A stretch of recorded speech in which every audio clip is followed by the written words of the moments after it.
appreciate your time and patience. Please stay on the line, and we'll be back in just a moment.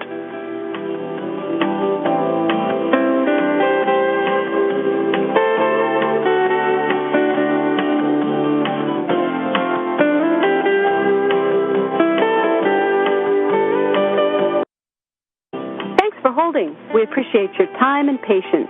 Please stay on the line, and we'll be back in just a moment.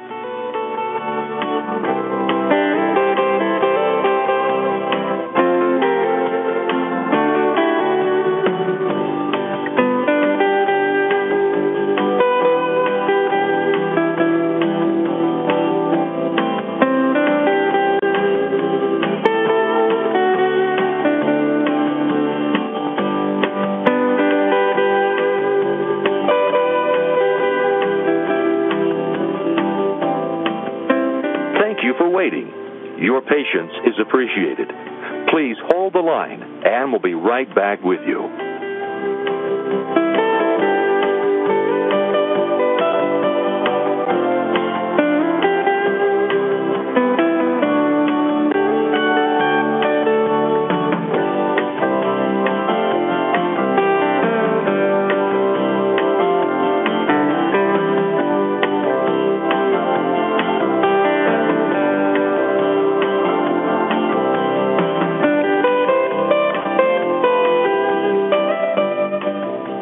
For holding. We look forward to talking with you soon. Please hold the line, and we'll be right back with you.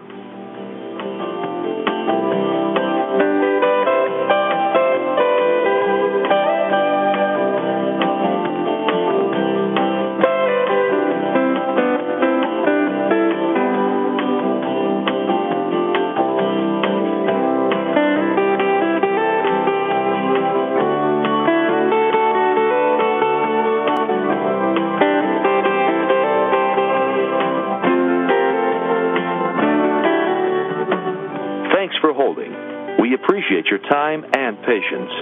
Please stay on the line, and we'll be back in just a moment.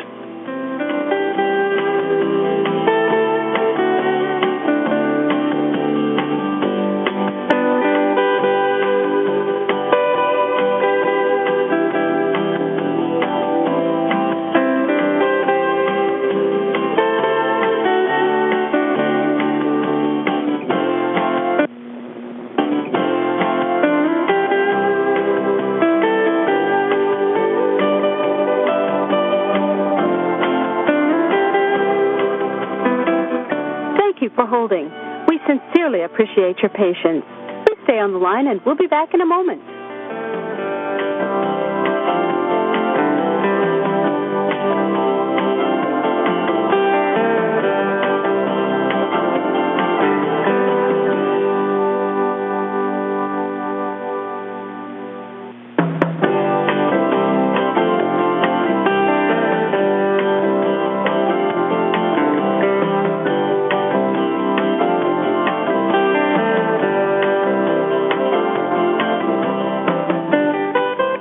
For holding. We look forward to talking with you soon. Please hold the line, and we'll be right back with you.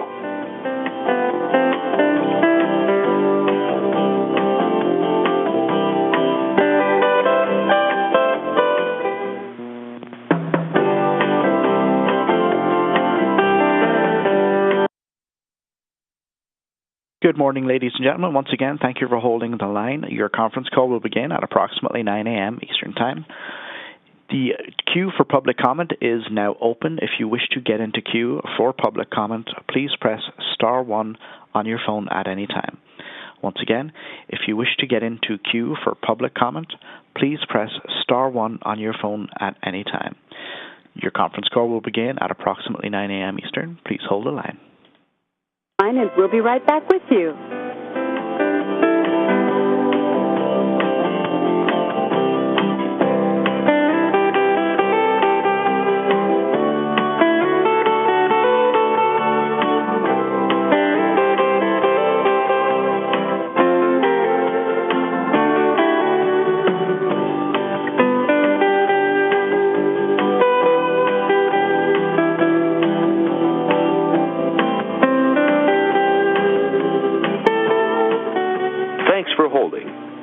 appreciate your time and patience. Please stay on the line, and we'll be back in just a moment.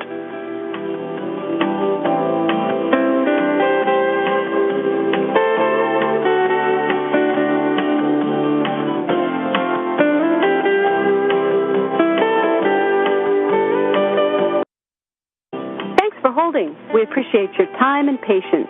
Please stay on the line, and we'll be back in just a moment.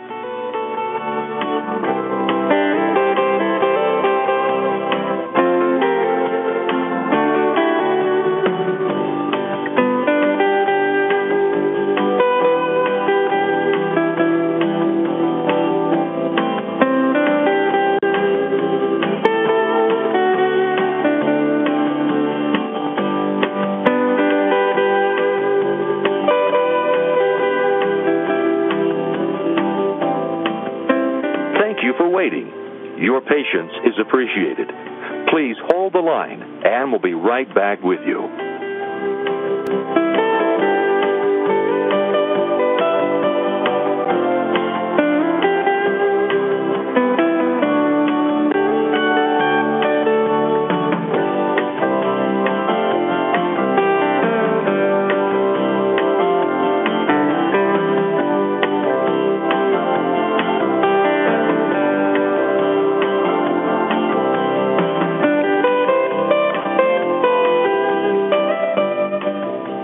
For holding. We look forward to talking with you soon. Please hold the line, and we'll be right back with you.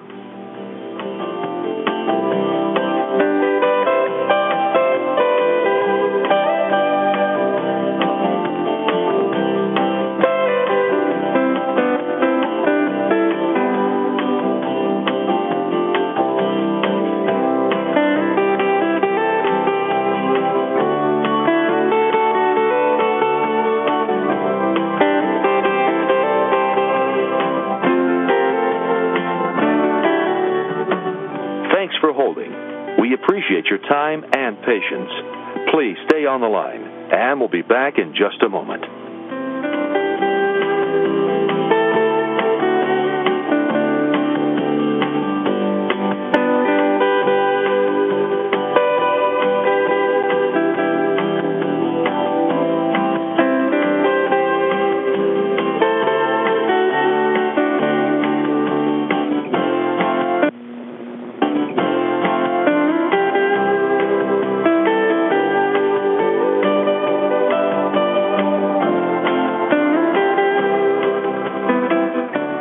For holding.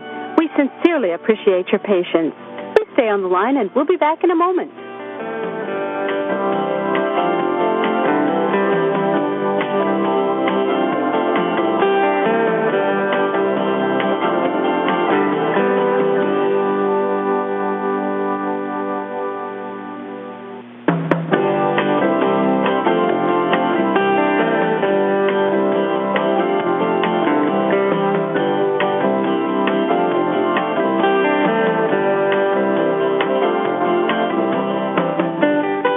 Thank you for holding. We look forward to talking with you soon. Please hold the line, and we'll be right back with you.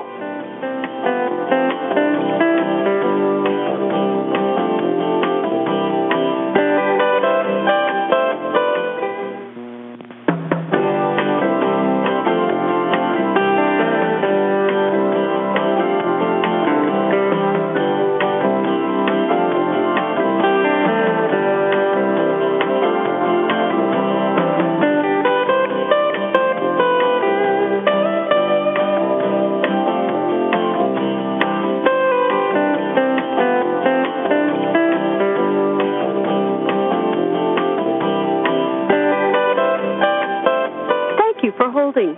We look forward to talking with you soon. Please hold the line, and we'll be right back with you.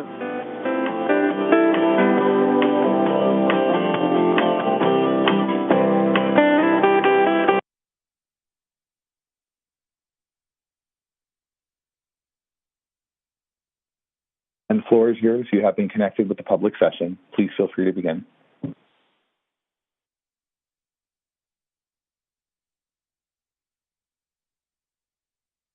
My apologies, Chair. We're unable to hear you at this time. Can you hear me now? Yes, we can. Good morning. I hereby call to order the Board of Directors' regularly scheduled meetings of the New Jersey Transit Corporation, New Jersey Transit Rail Operations, Inc., New Jersey Transit Bus Operations, Inc., New Jersey Transit Mercer, Inc., and New Jersey Transit Morris, Inc. Joyce, would you please take roll? Good morning, Chair Gutierrez, Cacchetti, and board members. I will now take roll call. Board Member Adams? Yes. Board Member Ajmani? Yes. Board Member Doshi? Here. Board Member Gordon? Here. Board Member Morocco? Here. Board Member Nara? Here. Board Member Rasmussen? Here. Board Member Wilton? Good morning, Joyce. I'm here. Thank you. Vice Chair Fulton? Here. Chair Gutierrez, Cacchetti? Here. Thank you. Next is the open public meetings notice. This is a regular meeting of the New Jersey Transit Corporation and its affiliates and subsidiaries. Adequate notice of this meeting has been provided in accordance with the Open Public Meetings Act and New Jersey Transit's enabling legislation. Notice was filed on December 3rd, 2020 with the Secretary of State and sent to newspapers of general distribution, posted in the main entrance of New Jersey Transit headquarters, published on the corporation's website, and sent each individual, agency, and organization that requested such notice. Thank you.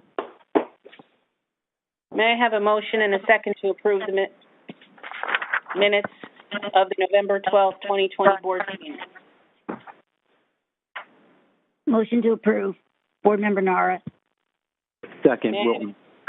Thank you. Joyce, please take a roll call vote. Is there any discussion on the minutes before we vote? Hearing none, Joyce, would you go ahead and take a roll call vote? Roll call vote. Board Member Adams? Yes. Board Member Ajmani? Yes. Board Member Doshi? Yes. Board Member Gordon? Yes. Board Member Morocco? Yes. Board Member Nara? Yes. Board Member Wilton? Yes. Vice Chair Fulton? Yes. Chair Gutierrez, Cacchetti? Yes. Motion carried. At this time, I would ask Kevin Corbett to present the President and CEO's monthly report. Yes, good morning, Chair and members of the board, and good morning to all the members of the public joining us online. To begin today, I'll start with our COVID-19 report, and I am sad to say that since our last meeting, we have lost 2 long-serving members of our organization due to confirmed COVID-19 related complications. 15 New Jersey Transit employees now have succumbed to this deadly virus.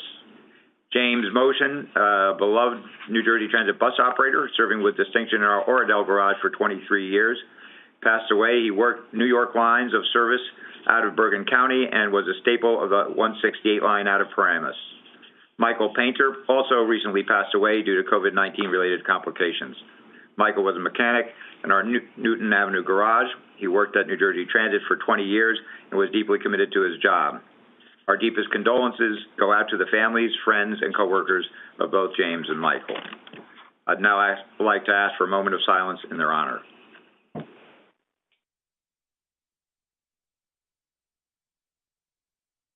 Thank you.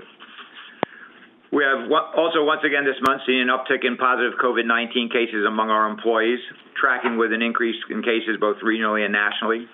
163 New Jersey Transit employees are currently positive, up 98 from last month's board report of 66, although still down from our high of 299 positive cases on April 27th. Incidentally, these positive cases are not limited to frontline employees. Employees working remotely are also included in these statistics. So again, we urge all employees, whether you're working from home or in the field, to take all precautions against this virus, including wearing a mask and, of course, but also frequently washing and maintaining social distancing, because the virus does not discriminate between working from home or working on the front lines. In light of the uptick, New Jersey Transit is redoubling its efforts to preemptively clean and disinfect employee work locations throughout the state, which include utilizing third-party support contractors to augment our existing internal cleaning staff. In addition, whenever a New Jersey Transit employee tests positive, all potentially affected work areas that employee may have had contact with undergo enhanced cleaning and disinfection. We'll also introduce numerous safety enhancements throughout our facilities for both frontline and corporate employees, including the installation of plexiglass partitions and workstations, security desks, and break rooms throughout our network, upgrading HVAC system filters and increasing replacement frequency, adding cleaning shifts to sanitize touch points, posting signage throughout facilities regarding the requirement to wear face coverings, reminding employees to socially distance, and the installation of hand sanitized stations at strategic locations and workplace facilities. These are just a few of the many safety measures we have taken at employee work facilities to protect employees and make them feel safe. Moving on to New Jersey Transit ridership, we have not seen significant movements since our last report to the board in November. Rail ridership remains at approximately 20 to 25% from pre-COVID levels system-wide. Bus ridership continues to hold steady at around 50% from pre-COVID levels system-wide, with significantly greater gains on our local intrastate service compared to our New York service.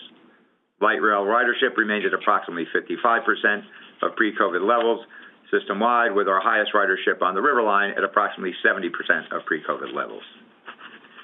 Transit ridership nationwide has plateaued as well, at levels much lower than where they were prior to the pandemic, as we all know. Although I continue to firmly believe transit will indeed come back, ridership levels will come back, and I am encouraged by news of a safe and effective vaccine on the horizon. I'm also pleased to note that frontline New Jersey Transit employees are being prioritized ahead of the general public by the state in the distribution of the vaccine, and we are working closely with labor right now to make sure they receive the vaccine as quickly as possible. This is important not only to protect the health and safety of our employees, who since March have done an extraordinary job of keeping our system running and getting essential workers to wherever they needed to go, but it will also have the additional benefit of helping to reassure the public as they return to transit, and I assure you that our transit system is indeed safe to ride. The vaccine will add yet another layer of safety to the numerous measures already in place, particularly our aggressive and extensive cleaning and disinfecting protocols. The fact is, we need people to get out of their cars and back into transit, which is why, until a vaccine is widely distributed, we must remain vigilant and never allow ourselves to become complacent when it comes to slowing down the spread of this virus. Toward that end, I was proud to join leaders from the MTA, Port Authority, Amtrak, and SEPTA at a joint press conference last month to announce a new partnership between our agencies that places a regional focus on the importance of wearing face coverings on transit. Through this initiative, called Mask Force, our transit systems are committed to regular deployment of volunteers to provide free masks to customers who need them and to remind customers to wear those masks correctly. Face coverings have proven to be one of the most effective tools in combating the spread of the virus. This effort is yet another example of the meaningful collaboration taking place amongst transit agencies at this time, and will build on New Jersey Transit's current mass distribution efforts. We held our first Mask Force distribution effort on November 25th, where employees throughout our organization volunteered at major stations, select outlying stations, and onboard vehicles, giving out 12,000 free masks. New Jersey Transit has now given away more than 30,000 free masks in all. Moving forward, Mask Force volunteers will be deployed regularly throughout the system, with the next installment scheduled for early January. We have another promising safety initiative to announce as part of our continuing effort to combat COVID-19. Last week, New Jersey Transit announced the selection of 4 companies to pilot state-of-the-art technology to protect the health and safety of customers and employees. These companies were selected from a pool of 8 finalists after a global search as part of the COVID-19 Response Challenge issued earlier this year by the Transit Tech Lab, or TTL. The TTL was created by the Transit Innovation Partnership, a public-private sector initiative to improve public transit and include 5 participating agencies: NJ Transit, the Port Authority of New York, New Jersey, the MTA, and the New York City Departments of Transportation and the Department of Education. New Jersey Transit will proudly partner with following companies in a multi-week pilot testing program. 5 uses proprietary LED antimicrobial light to reduce bacteria and microbes from surfaces and will be tested on an access-linked paratransit minibus, a local transit bus, and within common areas throughout New Jersey Transit corporate buildings. Marac uses a three-stage air filtration and purification system to mitigate COVID-19. This technology will be piloted on a light rail car and a passenger rail car. Piper, provides video analytics and collects real-time passenger counts from trains and platforms for integration with mobile apps, and we're looking at implementing this technology on our river line. StrongArm develops wearable technology that emits physical distancing alerts and can be used to collect data for contact tracing. We'll use select floors of our headquarters at Newark to test this technology. After the testing is complete, solutions that have proven to be successful may be chosen for an expanded year-long pilot deployment. Our participation in the Transit Tech Lab is just one example of the many ways we are leveraging technology to build a culture of innovation. I've talked previously about the many recently introduced mobile app updates and contactless fare collection technologies, such as handheld mobile devices on rail, onboard bus validators, and new ticket vending machines with a contactless fare payment option. We are leaving no stone unturned when it comes to exploring available solutions that can further protect our customers and employees from the spread of this virus. When people do begin to return to transit en masse, you'll surely be pleased to note our long overdue and significant improvements at two of our region's busiest and most essential transit hubs, Newark Penn Station and New York Penn Station. I'll start with Newark Penn Station. Yesterday, I was pleased to join Governor Murphy, Lieutenant Governor Sheila Oliver, Mayor Ras Baraka, and other elected officials and labor leaders at a press conference to celebrate a significant investment from the state to support new capital upgrades at Newark Penn. Governor Murphy, Commissioner Gutierrez-Crescetti, and I have long recognized the need for significant capital upgrades and will be executing a capital plan that focuses on the infrastructure as well as improving the customer experience. Thanks to a significant commitment of $190 million from the state, $30 million committed for 2021, and $160 million over the next 36 months, we'll be able to build on work currently being performed to ultimately restore the station to its rightful place as one of the crown jewels of New Jersey. Right now, we're repainting the ceilings, honing the terrazzo floors, replacing bathroom fixtures, and upgrading the lighting in passenger quarters and concourses. We'll soon be working on historic tile installations and replacing cracked tiles in stairways and along escalators. We have much more extensive work planned, including the restoration of the Grand Waiting Hall, renewed escalators and expanded elevators, platform renewal, and restoration program. For our customers, investing in transit means more reliable service, better-looking modern stations, and a far more pleasant daily commuting experience. For New Jersey, it means jobs and economic activity that support the state's economic recovery as we come out of the pandemic. I'm also pleased to announce that we have completed the second and final phase of the ticketed waiting area refurbishment at New York Penn Station. This station's expansive waiting area on the upper level on the 8th Avenue side of the station is now open to both New Jersey Transit and Amtrak customers, making the New Jersey Transit Concourse even more convenient for customers. This project includes a $7.2 million joint investment that features new furniture and fixtures, including seats with electrical and UPS outlets to charge devices, an upgraded ceiling with new LED lighting, a new information desk, and a second entrance close to the New Jersey Transit Concourse, offering easy access towards the 7th Avenue side of the station, or the traditional waiting area that most people today use, and two new real-time information screens displaying New Jersey Transit arrivals and departures.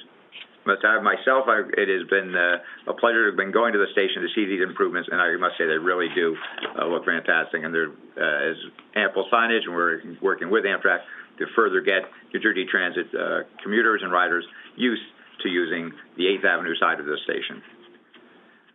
Another critically important infrastructure project is on our agenda today, the $1.8 billion Portal North Bridge. As many of you will remember, in August, the FTA announced it was awarding us with the first $448 million towards this critically important project for New Jersey and the entire Northeast Corridor. Today, the board will be voting on an item that will once again advance this project by allowing us to enter into the full funding grant agreement with the U.S. DOT. In addition to a significant improvement in overall service to and from New York Penn Station for our customers, this one-time total economic output of this project on New Jersey's economy will be approximately $3 billion, including direct, indirect, and induced impact. We'll also support approximately 15,000 jobs from direct, indirect, and induced employment, including 7,900 construction jobs. And for any of those who have been commuting, as I have for 30 years, know that the current Portal Bridge is long overdue for replacement, and this is a very exciting step in that process. As I'm sure also, as many of you know, there's, I think they say 16 shopping days left until Christmas, and we are now, in fact, 22 days away from the December 31st deadline for full implementation of positive train control. I don't want to jinx it, but I will say that we remain on track to achieve full certification by the end of the month, so please stay tuned. In the meantime, I'd like to turn the floor over to Terry Fetters from our contractor Parsons to provide his final presentation before we submit for certification. Terry, you on? Yes, sir. Thank you. So, yes, I echo what Kevin was saying, and good morning. My name is Terry Fetters, and I am the project manager for Parsons Corporation. As I've done since July, I'm happy again to be with you at the board meeting to provide an update on the New Jersey Transit Positive Train Control project progress. As you may recall, in July, and as a reminder, when I first started providing updates to you, we reported we had completed the Revenue Service Demonstration on schedule, began Extended Revenue Service Demonstration, or ERSD, on Montclair Morristown Line and the Gladstone Line. And then in August, the Raritan Valley and Bergen lines entered ERSD. In September, the Pascack line was brought in earlier than scheduled and entered ERSD. In October, the main line entered ERSD. And as you recall, on November 12th, when I was with you last, the Lehigh line entered ERSD the day prior. Since then, and now only 26 days later, I'm with you again to give a good report of great progress. In November, the Sports line entered ERSD on November. The Atlantic City line entered ERSD on the 29th of November. And then finally, the Hudson line entered ERSD on November 30th. A lot of activity in November. And as we come into December, we now have entry into a majority segment of the southern tier into ERSD on December 3rd. We're now finalizing the remaining segment and expect entry on the remaining segment of the southern tier this week. And then finally, the final remaining line, the North Jersey coastline, entered ERSD on a majority segment on December 7th. And now we're just finalizing the remaining hardware configuration on a small portion and expect entry on that segment of the NJCL line next week, which will mean that all of the lines have then entered ERSD. I'm also happy to report that the onboard software fleet deployment is progressing on schedule and is targeted for completion by December 11th. The final safety plan addressing the FRA comments have all been dispositioned and submitted to the FRA. In reference to interoperability, the Norfolk Southern testing is progressing well, and on Amtrak on the Northeast Corridor, the boundary testing has been successful, and final testing completes tomorrow. I'm happy to report, with strong support of the FRA, New Jersey Transit, and all of our amazing team, we are on target for PTC certification by the end of the year. Thank you again for your time and the opportunity to provide a good report to you this morning. Great. Thank you, Terry. It is certainly positive news indeed. I'd like to stay on the topic of rail safety, though, for a moment with an important reminder. In light of recent grade crossing incidents at our rail and light rail systems, I'd like to remind customers, drivers, and pedestrians to always obey warning devices and signals. In these recent incidents, the safety mechanisms were all working as intended, which is why it's so important to always pay attention to safety light bells and crossing gate arms, whether you're walking or driving, and never to attempt to go around or under crossing gates or to stop on the tracks for any reason. New Jersey Transit has more than 300 at-grade crossings, and every one of them is inspected every 30 days in compliance with federal regulations. We also review on an ongoing basis the safety of our grade crossings and continually explore new ways to improve the safety. One such example is that Rutgers University, in partnership with New Jersey Transit, was selected for a grant to study improved pedestrian detection at rail crossings. The Rutgers Center for Advanced Infrastructure and Transportation, is known as CATE, received more than $350,000 to study new trespassing avoidance solutions at New Jersey Transit rail crossings. Using artificial intelligence, this new technology gathers data and can ultimately help us save many lives. It's also hard to talk about safety without also talking about security. With that, I'd like to ask New Jersey Transit Police Department Chief Christopher Trusillo to say a few words about mask enforcement, NJTPD initiatives, and what was really an extraordinary month for NJTPD this November. Chief? Thank you, President Corbett. I'd like to thank the President and the Board for giving me an opportunity to provide a little information on the Police Department. Our mission is to maintain public order and security while deterring and preventing terrorism and crime throughout our system. Our commitment to exceptional public service acts as the foundation in guiding our relentless crime prevention and suppression efforts.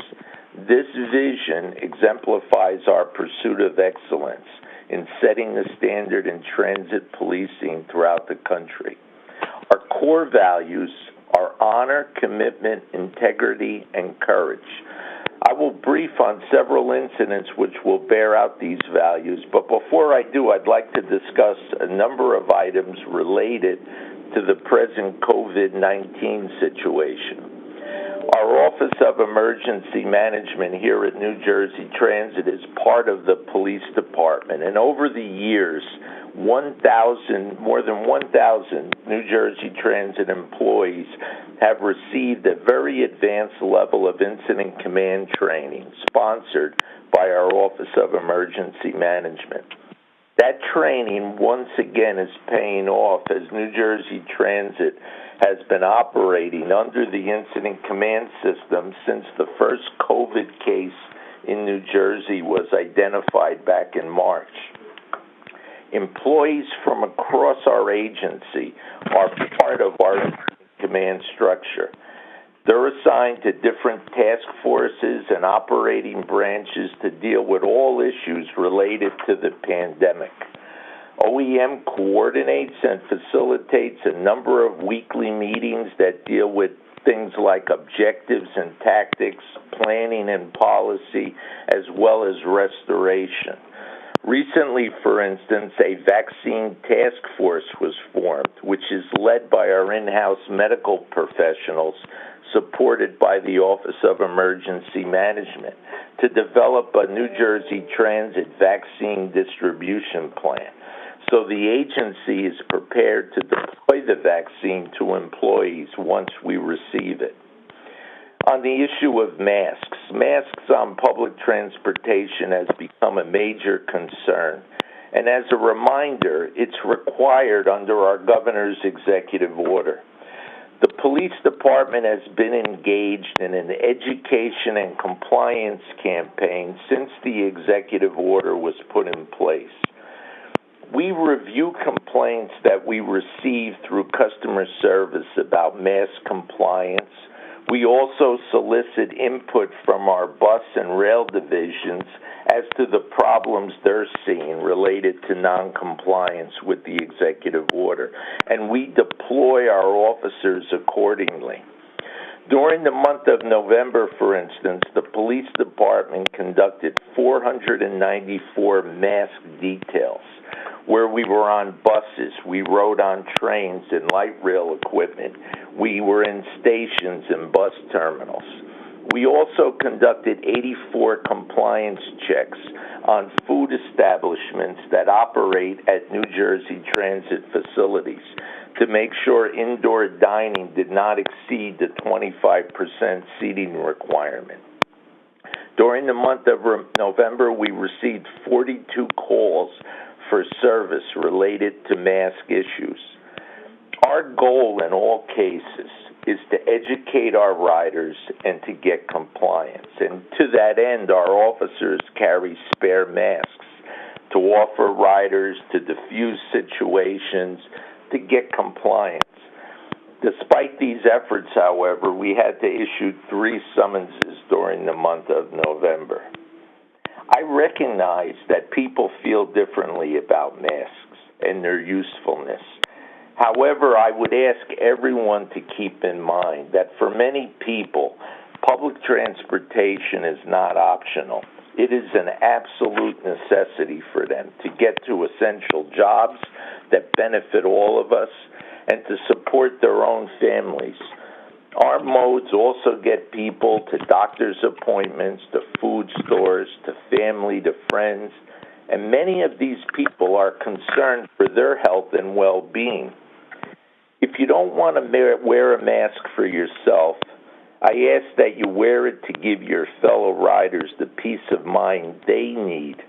Hopefully soon COVID-19 will be behind us, but until then, let's all ride responsibly. I'd like to talk for a moment about our outreach program. In addition to seeking mass compliance and conducting enhanced cleaning on our modes of transportation, the police department has also assigned additional police officers to our department's outreach unit to service those individuals who frequent our transit facilities for purposes other than transportation. These officers were specifically chosen for their patience, their empathy, and compassion to deal with this difficult population. Often it takes repeated efforts to get a person to accept service. These officers must first develop trust and then attempt to provide assistance that hopefully will break the cycle of homelessness, addiction, and untreated mental illness. Every week, these officers do remarkable work and make a difference in people's lives by treating them with dignity and respect. Officers in this assignment spend 100% of their time engaged in helping this population and coordinating help through social service agencies. I would like now to highlight some of the exceptional work done by our officers during the month of November that embody our core values. 9 times during the month of November, New Jersey Transit police officers deployed Narcan, an antidote that immediately counters the effects of an opioid overdose. They saved 8 lives in the process and gave 8 people a second chance. On November 9th, Officer Brian Richards had just finished his tour of duty and was about to head home at Penn Station, Newark, when he recognized the suspect from a wanted poster that had been issued several weeks earlier. The poster was for a suspect that committed a home invasion in Montclair, New Jersey, and was being sought for the attempted murder of a 17-year-old girl who was in the home at the time. Officers Brian Rhea, Michael Chesney, and Alex Penalva, along with supervisors John Hennessy and Andrew DeLoya, also assisted in the arrest of this suspect. Officer Richards, some of you may remember, was part of a team that made international headlines this past summer for saving the life of a newborn baby at Newark Penn Station. The officer's body-worn cameras captured that dramatic footage. On November 13th at Trenton Transit Center, a commuter fell between a train and the platform, severely lacerating his leg and getting stuck in the process. New Jersey Transit police officers Paul Favola, Kenneth Podolsky, Michael Verag, and Carmen Rucchio, along with Sergeant Jason Conrad and Officer Peter Jackson, responded immediately. And acting as a team, they calmed the victim, they freed him from under the train, they immediately stopped his extensive bleeding by applying a tourniquet and administering oxygen. They combined their training, equipment, and teamwork to save the commuter's life. Then on November 23rd, New Jersey Transit police officers at Newark Penn Station were alerted by witnesses that a female commuter fell from the platform down onto track 4, which was an active track. Officers rushed to save the life of the woman who was suffering from a seizure on the railroad track. The officers immediately stopped train traffic, rushed to render critical aid and assistance while the victim was still on the tracks. Lieutenant John Hennessy, Lieutenant Sal Bavona, Sergeants Andrew DeLoya and Scott Wachterhauser led the effort along with police officers George King, Chris Grable, and members of the Emergency Service Bureau, Mark Colon and Dan Quigley. Our police officer, Arafat Saab, who was a K-9 officer and happened to be in the terminal, is also a certified paramedic, and he was critical to saving this woman's life. They safely removed the commuter and provided the reassuring aid before she was able to be transported to a hospital. Their swift action averted a possible tragedy.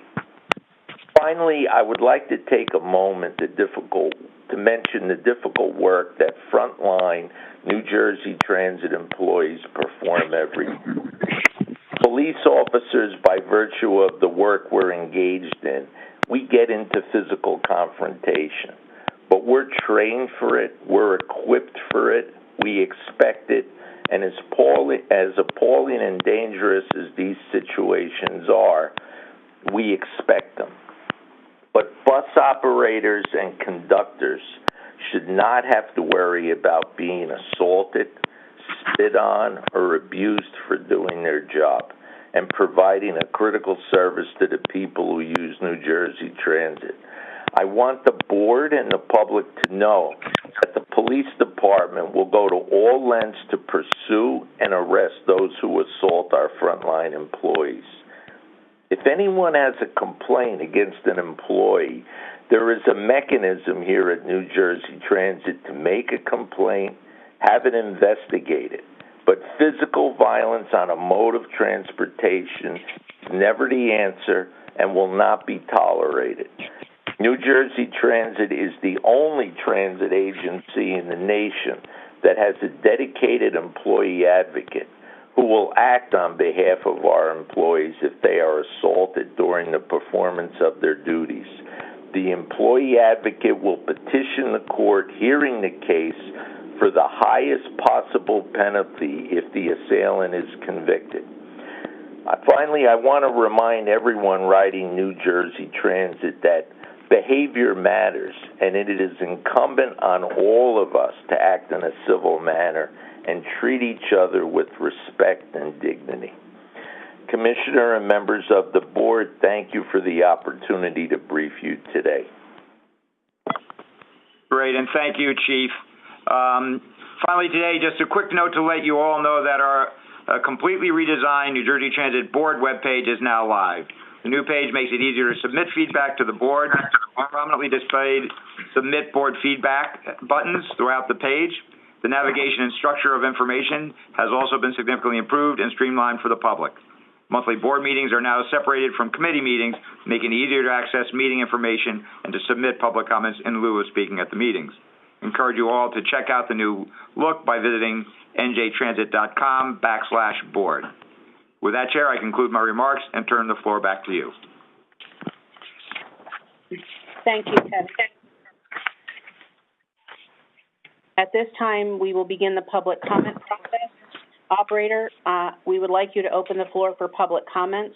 Can you please provide instructions for entering the queue and making a public comment? Certainly. Thank you very much. Ladies and gentlemen, the floor is now open for public comments. If you would like to make a public comment, please press *1 on your telephone keypad to enter the queue. You will hear a brief tone to indicate you have successfully entered the queue. Priority access will be given to any participant who has pre-registered, and these comments will be taken in turn. We will then take public comments from remaining participants on a first-come, first-served basis.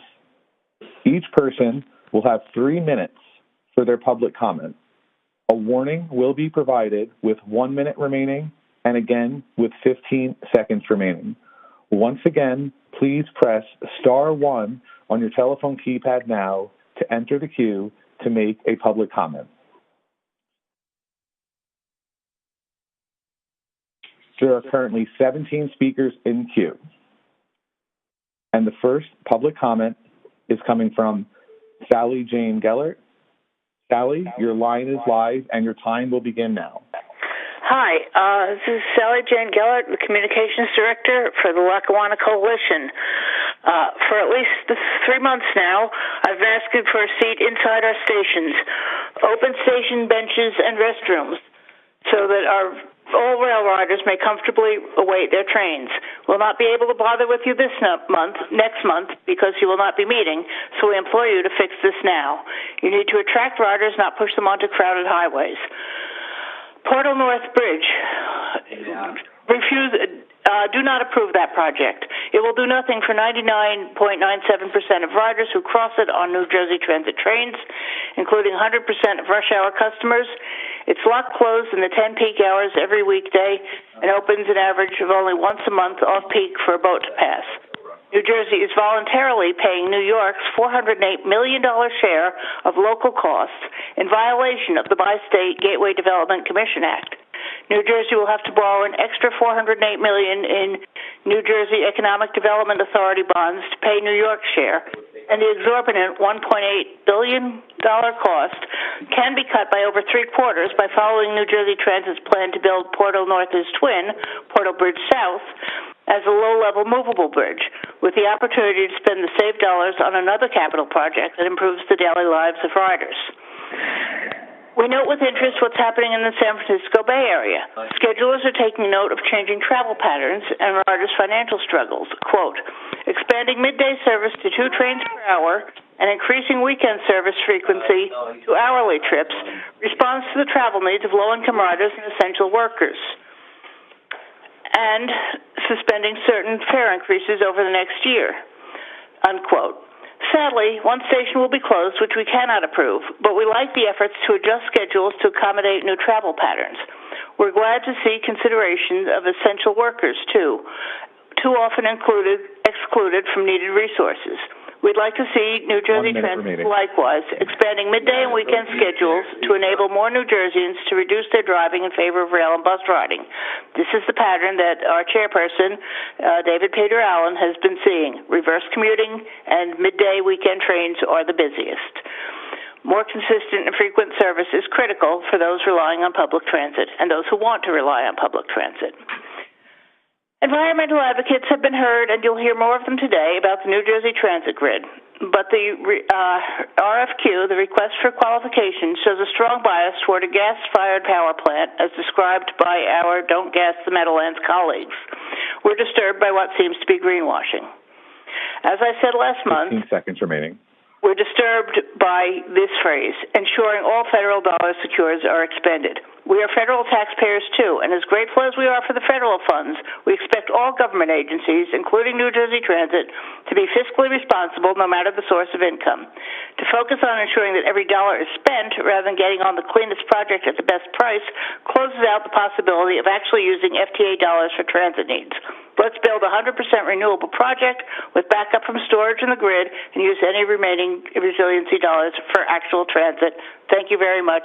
Have a good holiday. See you in February. And the next public thank you. And the next public comment is from Randy Glucksman. Randy, your line is live and your time will begin now. Good morning. Just give me one moment, please. Okay. Good morning. Can you hear me? Yes, we can hear you. Please go ahead. Can you hear me? Thank you. Good morning, members, board members, and members of the public. I am Randy Glucksman, chair of the Metro-North Railroad Commuter Council and an MTA board member. For more than 2 years, I've spoken to this board about positive train control. I'm a member of the MTA's PTC working group, and our final monthly meeting will take place virtually tomorrow morning. I have supplied copies of the reports that MTA board members have been receiving on a monthly basis. In my testimony, too, I had stated the clock was ticking toward the deadline for full PTC implementation, now 3 weeks and 1 day from today. Terry Fett has just reported most of what I had planned to speak about with regards to the one remaining line, not completely in the RSD, but the one which is used by my constituents, the Port Jervis to Southern Tier line. However, I have it on good authority. Remaining 23-mile section is scheduled for completion this weekend. Talk about cutting it close. My thanks to all your employees who report to work each day and who do their part to transport our customers over the past year. Best wishes to all for upcoming holiday season, and I thank you for the opportunity of speaking with you today. That concludes my remarks. Thank you very much. And the next public comment is coming from Matt Camper. Matt, your line is live and your time will begin now. Good morning, New Jersey Transit Board. My name is Matt Camper, and I'm a regional director for Passengers United, which is a regional organization which represents passengers across the New York metropolitan area, including New Jersey. I'm here today to address item number 2012-79, approval to enter into agreement with the Federal Transit Administration to support the Portal North Bridge project. I have been speaking to you guys for a few months now. Every time there is something that comes up with the Portal North Bridge project, and I am in full support of getting this agreement with the FTA done. This is a project, as I've said over the last few months, needs to get done now, as this is something that will help riders, not just in New Jersey, but across the entire Northeast and the East Coast in general, between Washington, D.C., and Boston. This bridge has had so many problems over the years with the bridge not going into place when it needs to be and causing disruptions for New Jersey Transit riders and Amtrak riders. And I am very pleased to see that this project is going to go forward.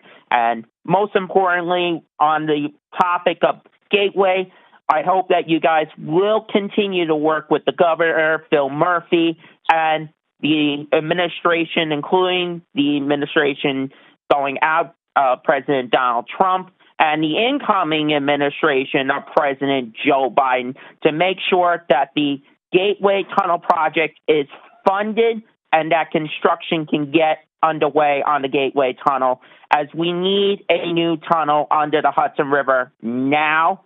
We cannot wait any longer, as otherwise the Northeast Corridor in general, it may not look like this for much longer otherwise. 1 minute and remaining. I hope that can continue.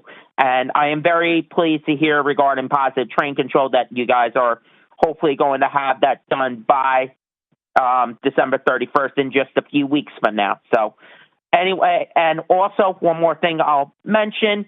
Thank you to you, the board members, and Kevin Corbett, for all you've done to really listen to us riders over the past year in 2020, and I'm really looking forward to working with you guys going into 2021.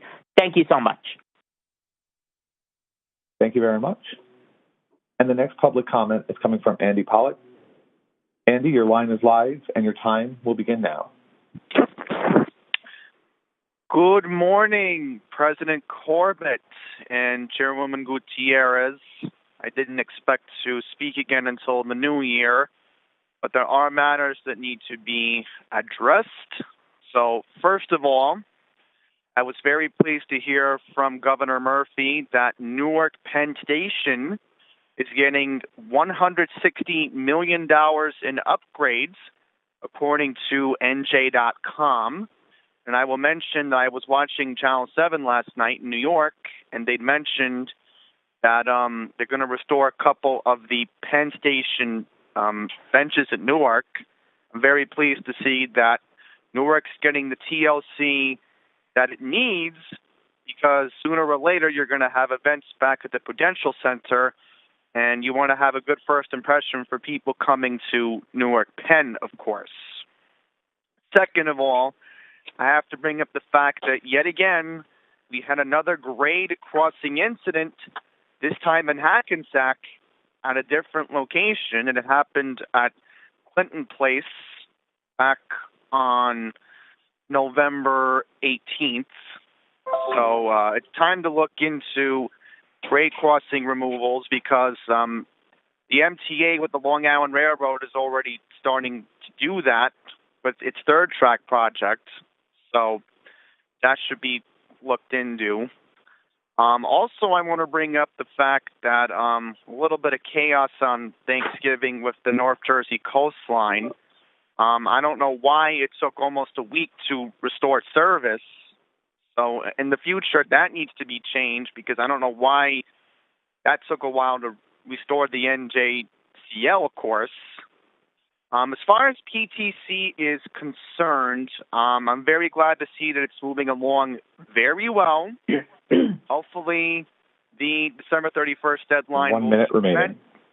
The FRA will approve everything, and hopefully service will be running past December 31st, which will be 3 weeks from this upcoming Thursday. And lastly, I do agree with my colleague from Passengers United, Matt Camper. Board item 2012-79 should be approved. We need the new portal drawbridge because I agree with what President Corbett said in his report earlier this morning. It's desperately time to get a new Portal North drawbridge project. So thank you all very much. Have a happy holiday season, and I will be looking forward to speaking to you all again in February.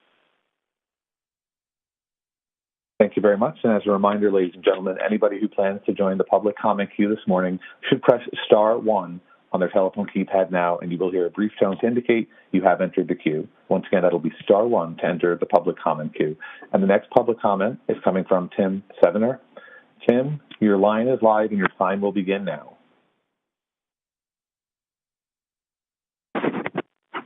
Hello. Yes. Can you hear me? Yes, your line is live, Tim. We can hear you. Please go ahead. Okay. This is Tim Sevener from New Jersey Association of Rail Passengers, speaking about the RFQ for the new solar renewable New Jersey transit grid. The major flaws in this RFQ is that it still seems to be totally biased towards the natural gas plant, talking about a microgrid control facility, which implies a big natural gas plant, which is totally opposite to solar renewable, which tends to be distributed.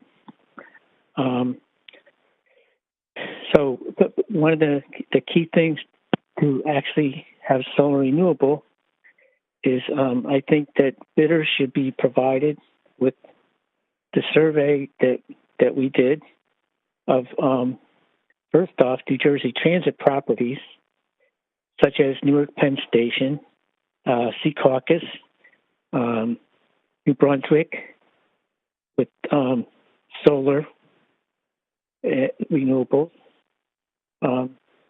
While they're renewing Newark Penn Station, while they're renewing New Brunswick, while they're redoing Elizabeth Station, solar should be included as part of that renewal, and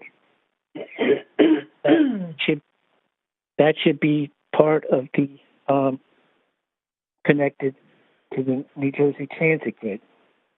That way, then you avoid transmission losses, and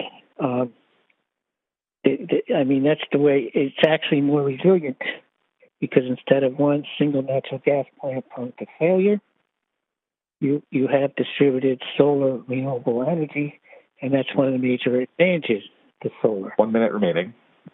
So the other thing is when we look at the RFQ, BEM actually identified when they were looking at sites for the potential gas plant, 21 different sites around that area of Kearney.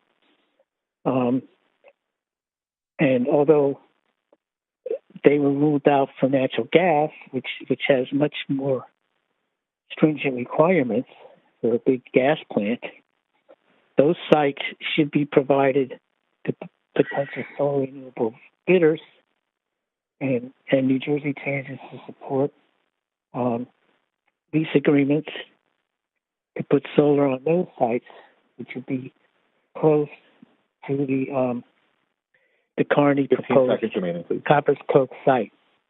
Because there's actually a lot of solar potential there, but bidders need to have that information, that possibility provided to them, that they can use those sites to provide a key traction power for the New Jersey transit grid without the huge... Time has concluded. Thank you. Okay. And the next public comment is coming from Ryan Fellman. Ryan, your line is live and your time will begin now. Thank you. Good morning, board members and everyone else on the call. I just wanted to make a couple of comments. One on I believe it was the police chief's comments earlier in the meeting on mask wearing and enforcement. I thought that was a very good message. I mean, it's just astonishing that it's 9 months into the pandemic before we got that very strong, serious message to come across in a board meeting like this. And not to belittle what it was, but there has been many deaths. New Jersey Transit employees and residents have not been spared from this. So the ability to enforce masking and for it to come out in December of this year is pretty appalling that it took this long. I don't know if it was the lawsuit of the wrongful death case that went public in the last couple of weeks or what it was, but nevertheless, happy to hear that. And the issuing of 3 summonses in the last month. Also, as it relates to board members and agenda items, obviously the Academy bus issue and the vetoing of the minutes from the last board meeting raised a lot of salient points in how this operation even exists. I mean, what kind of input is being given to the board, and is the board comfortable with any input or whatever they are receiving in approving these agenda items? So as we look into the Portal North Bridge, for example, is the board comfortable that the expenses, that the ratio of what New Jersey is putting into the pie here, which is upwards of $800 million, is that a market value? Because any engineer that you speak to will tell you that it's a $400 million job. You don't need the FTA grant. You could do it on your own. You could do it quicker, and it could have been done by now. Also, one other thing on the Portal North Bridge, really it's being treated as a core capacity growth project by the FTA, so it's supposed to increase capacity by 10%. Well, it's a bridge being replaced by another bridge. It's not actually, the structure itself is not adding any capacity. So it's actually not, by the documentation that's been submitted, increasing capacity. So how did New Jersey Transit get around it? They ordered new multi-level cars over the last couple of years, and they haven't even received them all. So this is the way they're getting around it. So these types of things are adding up, and they're going to be circling around. And whether this gets approved today or not, as the documents are signed further down the road, somebody's going to be on the hook for all the events that are going into these board agenda items that are critical to the infrastructure of New Jersey and to the economy that we're seeing here. So I just want all the board members to ask the right questions. I know there's been some incremental improvements, but I think they really need to take a more serious approach to get the results that we need. Thank you. Thank you very much. And the next public comment is coming from Matt Smith. Matt, your line is live and your time will begin now. Good morning, New Jersey Transit Board, and thank you for the opportunity to speak. My name is Matt Smith. I'm the New Jersey Director for Food and Water Watch, speaking on behalf of our 72,000 members and supporters in the state of New Jersey. My comments today are focused on the request for qualifications for the re-envision transit grid project. The RFQ contains multiple critical flaws in its current form that undermine the re-envision transit grid goal of a renewable energy-based microgrid solution. Specifically, it undermines and brings into question New Jersey Transit's commitment to solicit renewable energy solutions that will protect public health, environmental justice, and adhere to Governor Murphy's Energy Master Plan to achieve 100% clean energy by 2050. The RFQ consistently references the industry briefing doc, and the industry briefing doc is 100% requesting a natural gas-based power solution. The RFQ still refers to the full-time polluting gas-fired fossil fuel power plants as the base case for the transit grid project. The renewable option is being put second, and a distant second at that. If the 100% renewable energy option is not feasible, New Jersey Transit should be asking bidders to maximize renewable energy within a hybrid microgrid design as the second best option. 100% renewable energy solution must be the first option. And any language soliciting bids for a 140 megawatt gas-fired power plant must be removed from the procurement process moving forward.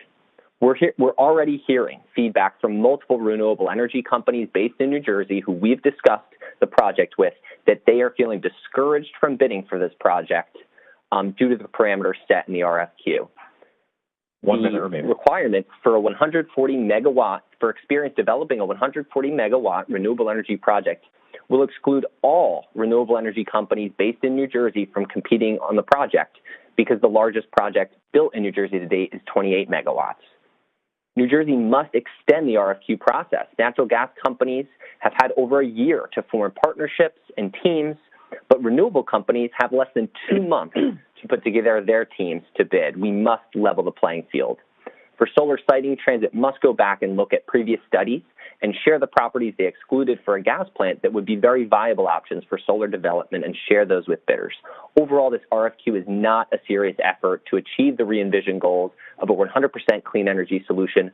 We are still in a pandemic. We are still facing environmental injustice in the project sites, and Governor Murphy must withdraw the air permit application, order Transit to immediately withdraw the air permit application for the full-time gas power plant and re-envision the RFQ to align with the new goals of a clean, renewable solution for transit resiliency.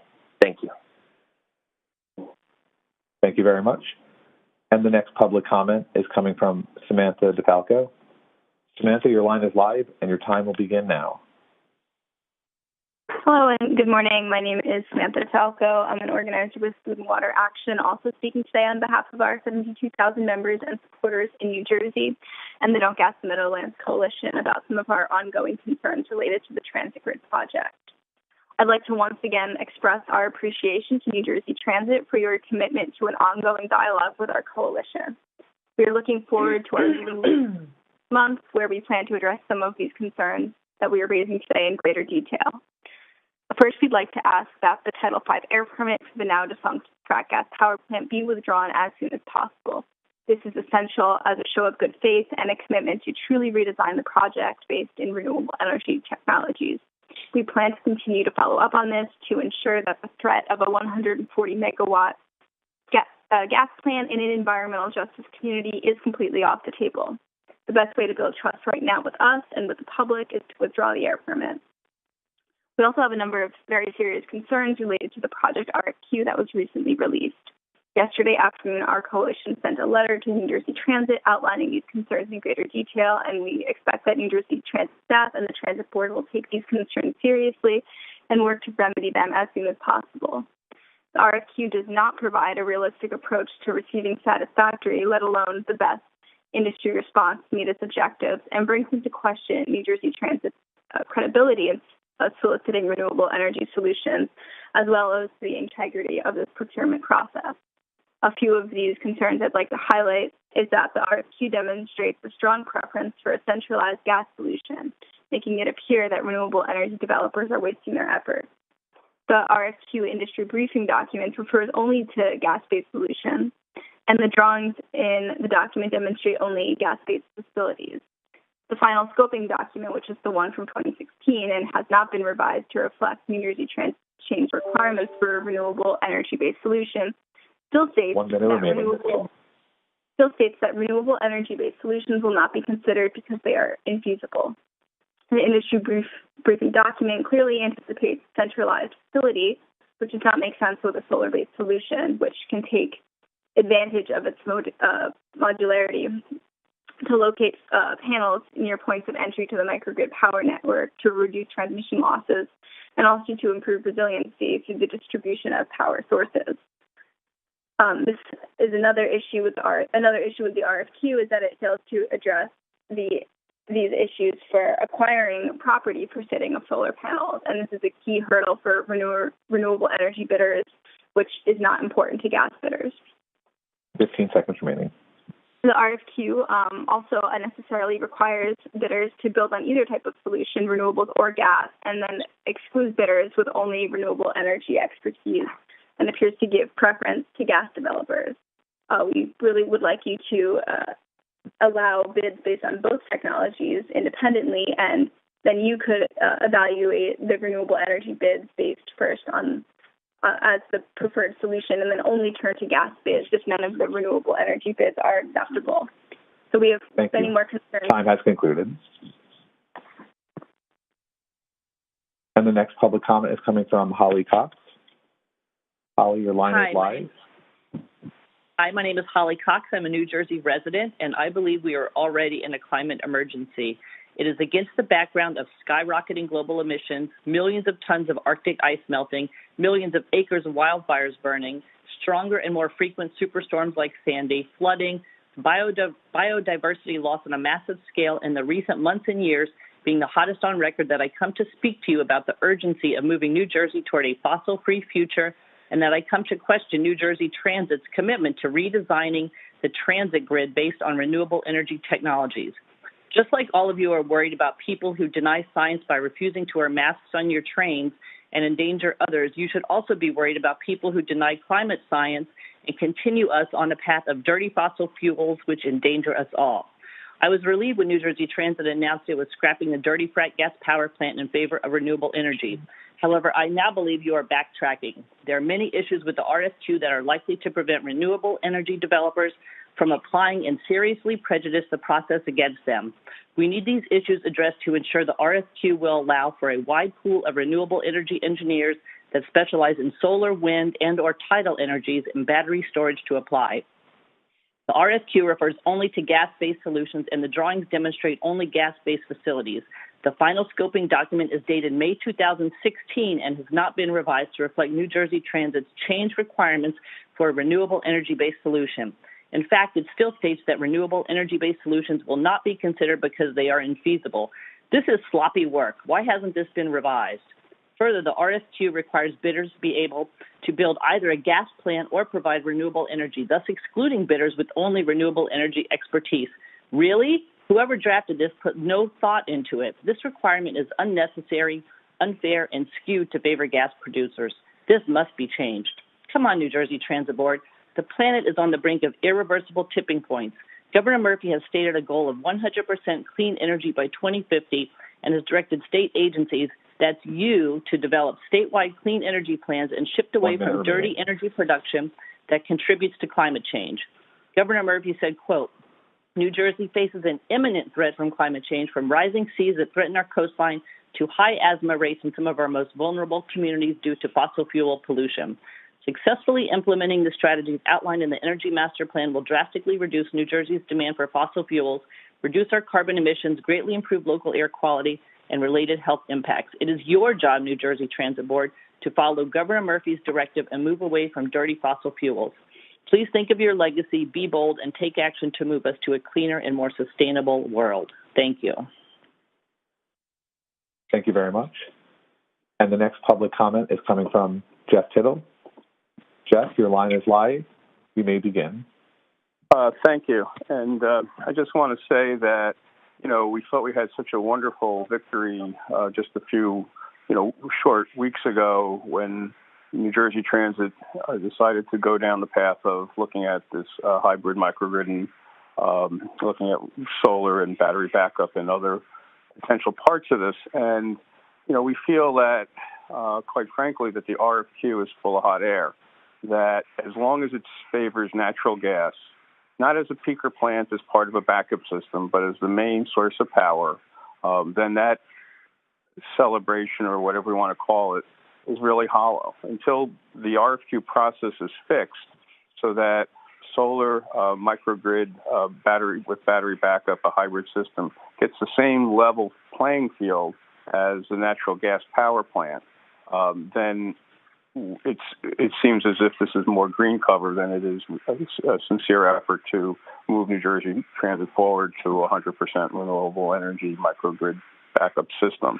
In fact, a full power plant should be off the table. The only thing should be on there is maybe a 25 megawatt peaker plant that's part of this, not the 140 megawatt plant. And we feel that it's unfortunate because instead of moving us forward into the 21st century, to go along with the Portal Tunnel, hopefully, and the Portal Bridge and the Gateway Tunnel, that we would power it with renewable energy in a modern system versus a fossil foolishness of the past.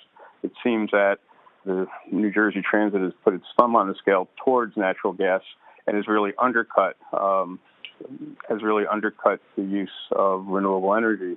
One, that you need to have locations sited throughout the region, be able to put that solar on it along the rail lines and other sites like former landfills in the Meadowlands. You need to make sure that the solar and renewable energy people have the same equal footing in the process, which they don't have now. And most importantly, New Jersey Transit needs to withdraw Title V. New Jersey Transit needs to withdraw the Title V permit, because it seems that this whole thing is heading towards being a setup to come out with the outcome of a power plant and saying, well, we tried, but, it didn't work. We didn't get the right bidders, blah, blah, whatever the reasons are. And that's not acceptable. This has to be geared towards renewable energy. We have some of the worst air quality in the nation. We're one of the biggest impacted states for climate change. We need to move forward. We need to clean up our act, and we need to make sure that the environment's protected and that we can run electric trains off of renewable energy. Instead of an RFQ, this seems to be an RF screwed, because it seems that the public, the environment, and moving New Jersey Transit forward 15 seconds remaining. Is at risk with this proposal. Thank you. Thank you very much. And the next public comment is coming from Paula Rogovin. Hi. Paula, your line is live, and your time will begin now. Hi, I'm Paula Rogovin. I'm from the Don't Gas the Meadowlands Coalition and the Coalition to Ban Unsafe Oil Trains. I'm 73 years old. I taught kindergarten and first grade for more than 4 decades. I'm a mother and a grandmother of 3. So, less than a year ago, I never heard of RFQs or requests for qualifications. But now that I'm one of the stakeholders from the Don't Gas the Meadowlands Coalition, one of the stakeholders who is meeting with stakeholders from New Jersey Transit, I need to know and to understand those terms. Thankfully, our team from the Don't Gas the Meadowlands coalition has experts who are teaching the rest of us who are analyzing the RFQ that is being used in the quest for bidders. I'm so thankful to our experts who are combing through the New Jersey Transit documents to make sure we understand them and that they are on track for a renewable energy microgrid model. We look at the documents presented by New Jersey Transit stakeholders, and we keep seeing the words gas-fired power plants. I thought New Jersey Transit had decided to drop the proposed gas plant and had pivoted to a renewable energy hybrid proposal. Did I hear correctly? The audiologist told me the other day that I have some hearing loss and I need hearing aids. But actually, I know I heard you. We heard you. Please take time to look at the documents yourself and at our analysis of the RFQ, and you will see what we're saying. Maybe that's why Governor Murphy will not draw the air permit for the gas-fired plants. It's still in the RFQ. I feel as if we've been deceived. I thought our stakeholder teams would be working together on a renewable energy hybrid microgrid, but clearly we're not. I personally don't really want to meet with New Jersey Transit executives and staff about this until this is totally corrected. I'm disappointed 1 minute remaining. And I'm angry. Not only is the RFQ deceptive, but it could totally exclude contractors who can't develop a gas-powered power plant proposal and a renewable energy microgrid. The concept of being inclusive from the start has been wiped out. We call on the New Jersey Transit Board of Commissioners to delay the bidding process, to have New Jersey Transit revise and then reissue the RFQ according to New Jersey Transit's promise to the public. Governor Murphy also must withdraw the air permit. Just in addition, I'd like to support the Lackawanna Coalition's call for you to oppose the approval and reassess proposal for the North Portal Bridge. Thank you so much. Thank you. And once again, ladies and gentlemen, anybody who wishes to join the public comment queue this morning should press *1 on their telephone keypad at this time. Once again, anyone seeking to join the public comment queue should press *1 on their telephone keypad now. There are currently 12 participants remaining to queue for public comment, and the next public comment is coming from David Hughes. David, your line is live and you may begin now. Great. Can you hear me? Yes, your line is live. We can hear you. Please begin. Okay. Thank you. So my name is David Hughes. I'm speaking on behalf of the Rutgers AAUP AFT Faculty Union. We represent more than 5,000 people who teach and do research in Camden, New Brunswick, and Newark. Many of them, thousands of them, regularly use New Jersey Transit and are very pleased to do so. We are a member of the Don't Gas the Meadowlands Coalition as well, along with Food and Water Watch and the Sierra Club, and we stand in solidarity with all these organizations. I have three concerns about the RFQ for the transit grid. First, it's clear that the people of New Jersey do not want a new gas-fired plant. The people of the United States don't want it, as became clear in the last election, and the people of the world certainly don't want it and don't need it. I don't understand why the board seems to want to smuggle natural gas, which is an unethical and archaic fuel, back into this plant. Again, consider your grandchildren, consider the legacy that you are leaving if you do anything other than renewables, 100% renewables for this project. My second concern has to do with some of the technicalities of the RFQ. I don't understand why you're demanding that an islanded grid should run for 2 weeks. That seems to be an expectation that stacks the deck against solar. Our engineers at Rutgers believe that solar can meet that, with storage, can meet that benchmark, but it's more difficult. And I wonder what the circumstance you're imagining is where the grid elsewhere goes down for 2 weeks. There's no power in office buildings. There's no power in factories. There's no power in schools. Yet the full load of New Jersey commuters are still riding New Jersey Transit on its islanded grid for 2 weeks. That's never going to happen. If we have another hurricane, when we have another Hurricane Sandy, what most people will need New Jersey Transit for when the main grid is down is one trip home. So please relax that standard. It makes no sense. Third point, final point. The advantages of solar in another Hurricane Sandy style event are enormous because your islanded microgrid can provide resilience at every train station through charging stations. So I'm thinking that the people of New Brunswick, Camden, and Newark can come charge their medical devices, charge their cell phones, their computers, their wheelchairs, battery-powered wheelchairs, maybe a little bit of electric vehicles, but that's less important. The people who are most vulnerable in this state often live close to train stations and need the power that you can provide through a 100% renewable islanded microgrid. So please do the right thing here, and please get your heads out of the Cretaceous and think about the era in which we're in and the moral choices that we have the power to make. Thank you very much. Thank you. The next public comment is coming from Ken Dolsky. Ken, your line is live, and your time will begin now. Thank you very much. Good morning. My name is Ken Dolsky. I'm a member of the Don't Gas the Meadowlands Coalition and the Empower New Jersey Steering Committee. The Don't Gas the Meadowlands Coalition has reviewed the New Jersey Transit RFQ documents on the New Jersey Transit Traction Power System project, and we sent a formal response to New Jersey Transit yesterday, which I realize very few, if any of you, have yet seen. We do hope that you will read it, however. We expect that this will be a major topic at our next stakeholder meeting on December 15th. I will quickly summarize our comments.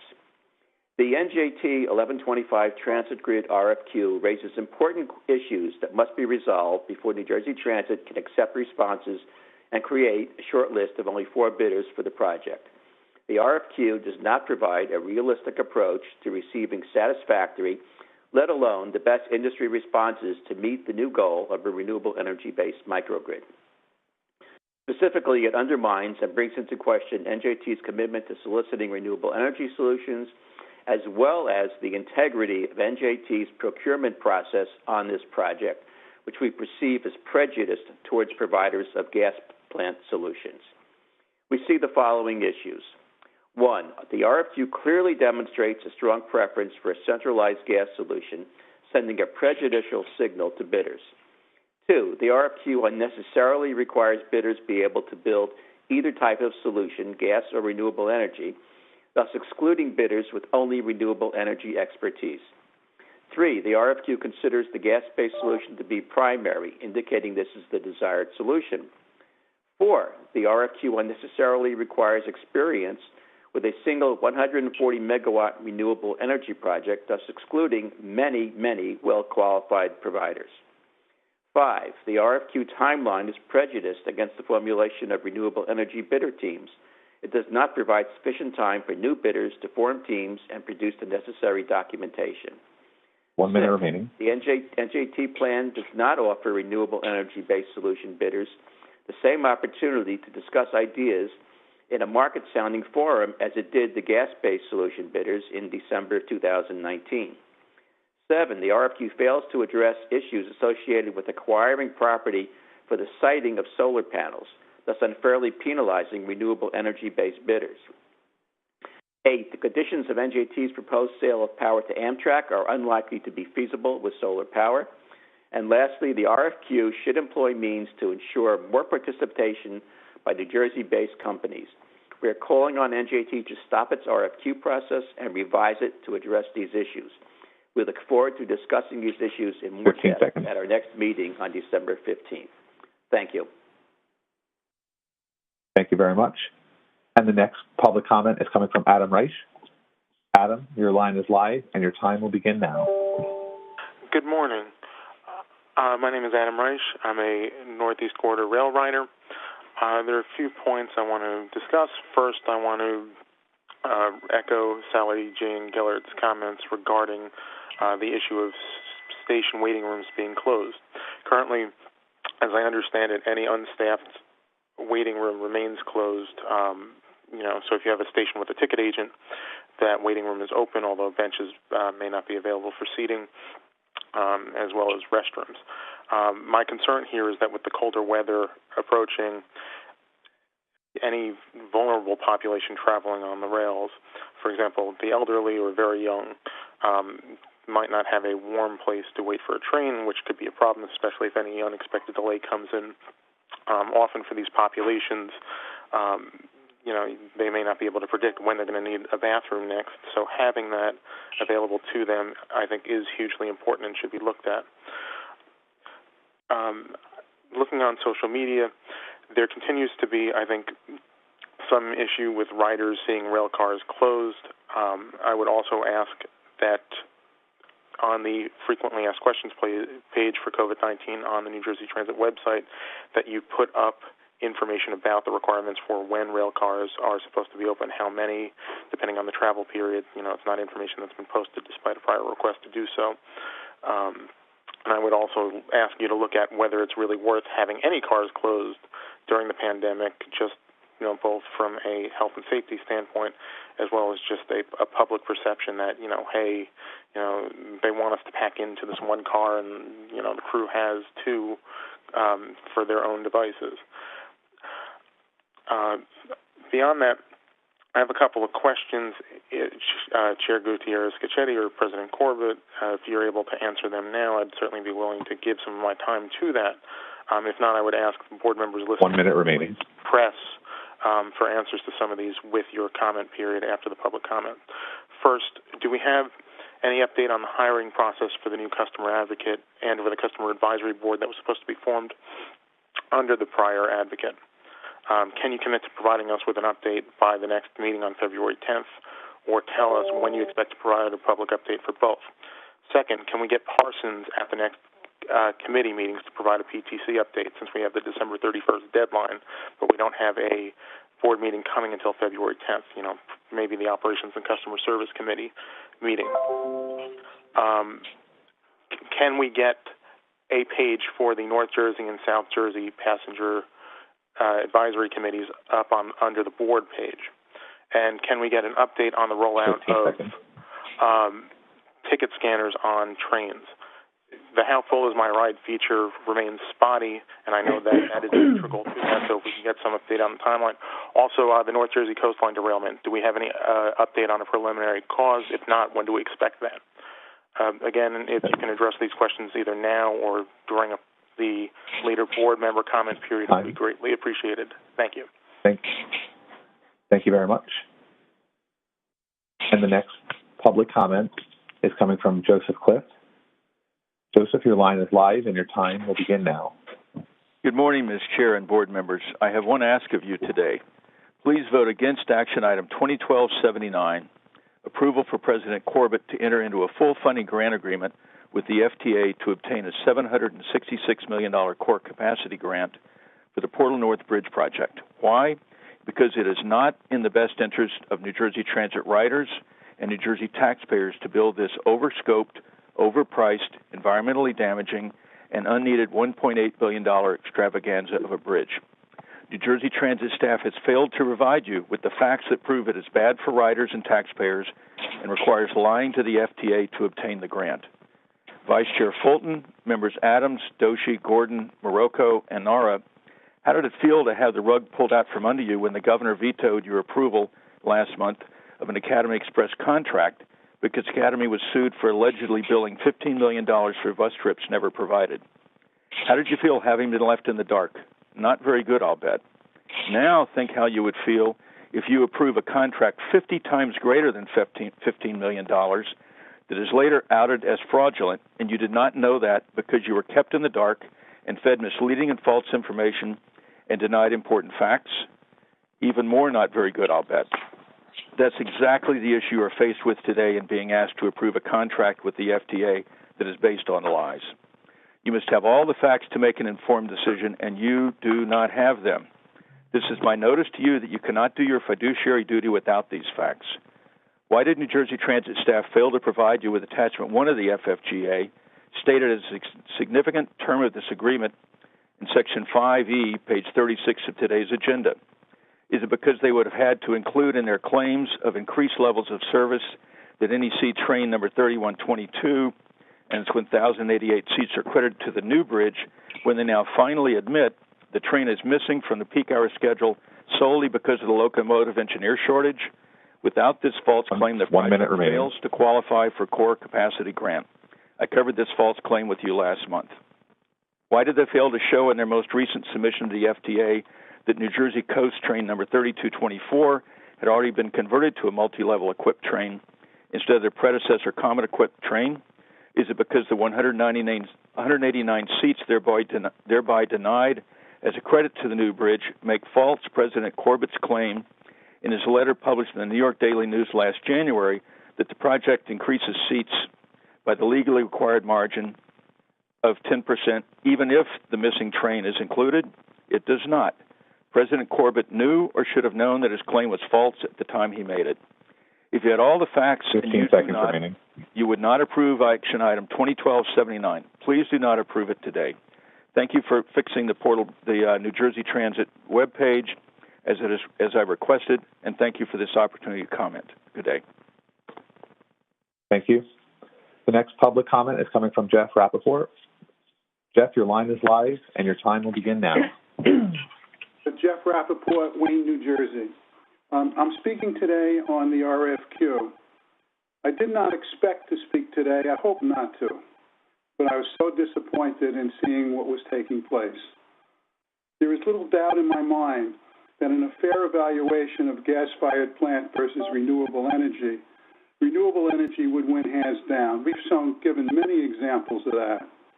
I was saddened and chagrined to see the RFQ is so biased against renewable energy alternatives. This is unsatisfactory. I had hoped we could hold back our organized efforts for a while. I would hope we didn't have to encourage others to call going forward. I was way wrong, way wrong. Please put the gas-fired alternatives to rest. It is unsatisfactory. A gas plant is unhealthy, bad for the environment, bad for climate change. It's bad for New Jersey. It's no good for New Jersey. No doubt. Get rid of the bias in the RFQ in favor of the gas plant. The RFQ demonstrates a strong preference for a centralized gas solution, indicating that others are wasting their efforts. That's a powerful signal to give. RFQ communicates to industry bidders that New Jersey Transit is looking for a gas-based solution. The RFQ industry briefing document refers only to gas-based solutions, and the drawings in the document demonstrate only based facilities. A solar solution to take advantage of its modularity, locate panels near points of entry in the microgrid power network to reduce transmission losses and 1 minute remaining. Resiliency distribution of power sources. New Jersey Transit should allow bids based on both technologies independently. Evaluate renewable energy-based bids.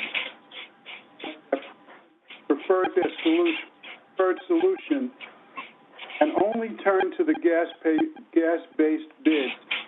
None of the renewable energy bids are acceptable. Please remove this against renewable energy from the queue. Thank you. Thank you very much. And the next public comment is coming from David Pringle. David, your line is live and your time will begin now. Thank you. Can you hear me? Yes, your line is live and we can hear you. Okay. Thank you. Hi, my name is David Pringle. I'm representing Clean Water Action today. My comments will be aligned very similarly to all the others speaking in favor of changing the transit grid project, et cetera. You might wonder, board members, and I'm sure you're frustrated with this meeting, we are, welcome to our world. We thought we were in a much better place last month, and I don't know where the disconnect is, but boy, is there a disconnect. We appreciate the improved dialogue over the past couple months, and I'll try to keep this short, but we would be all very remiss if we didn't continue what we were doing over the past year in haranguing you, given this RFQ. Tie-barring frac gas to renewables is ridiculous. It demonstrates a bias towards frac gas. It insults the direction Governor Murphy has set for New Jersey in terms of clean energy and what the science dictates. So I say unto you, do unto frac gas what you want done unto COVID. Follow the science. Withdraw the air permit application to DEP. Revise the RFQ to take your foot off the pedal for gas and accelerate on renewables. Second, the tie-barring renewables to requiring renewable experts to propose a frac gas solution is insulting. Obviously, that's not their expertise. It shouldn't be a requirement. They're totally difficult. At least if you want some frac gas options, provide them. But they'll shame on you for doing that. But don't require a renewable expert to offer up some kind of frac gas solution. It's difficult to conclude, intended or not, you're doing anything other than setting renewables up for failure, and that's not acceptable. And moving on to another point. Unless you have a grand secret plan that we're all unaware of, we have yet to see you become strong advocates for a larger, more stable operating budget for New Jersey Transit and increased and much more robust and viable capital budget plan. And if New Jersey Transit isn't calling for it, our calls are going to fall on deaf ears. So please become the effective advocates and recognize the conflict that the DOT has.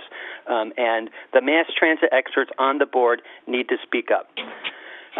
We look forward to working with you to get off gas and get on renewables and get mass transit where it needs to be and isn't at yet, safe, affordable, and accessible.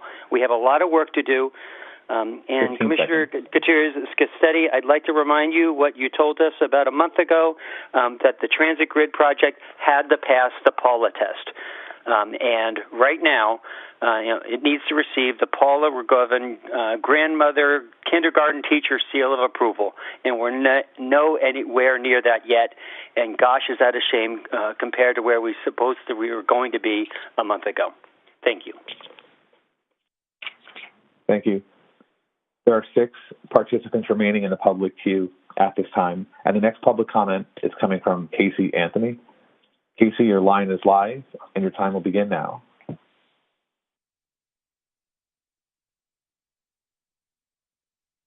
Hello, Casey, are you on the line? Please check to see if your line is muted. Your time will begin now.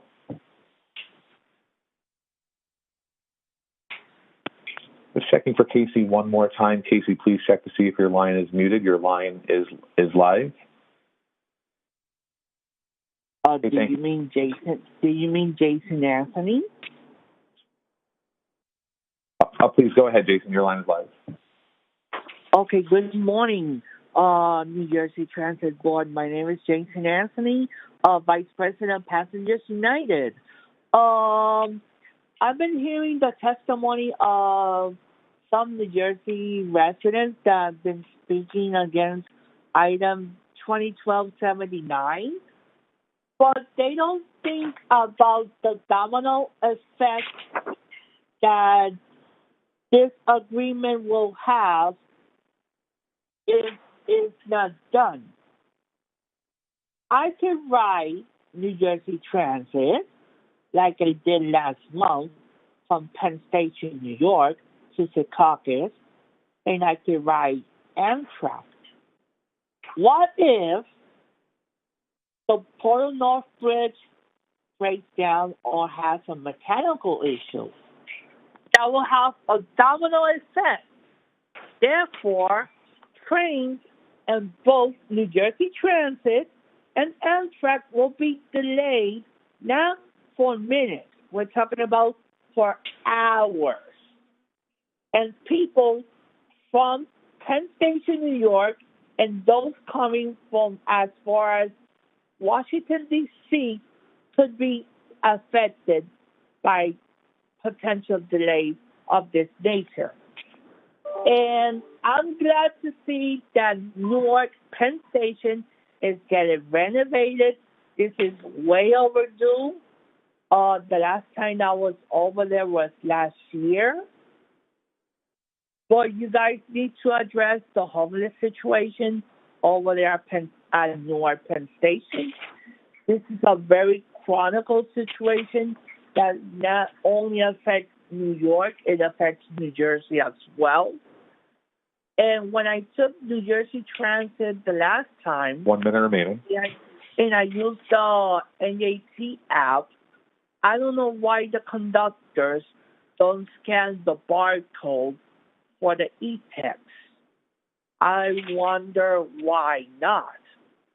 That will show proof that we pay for the ticket.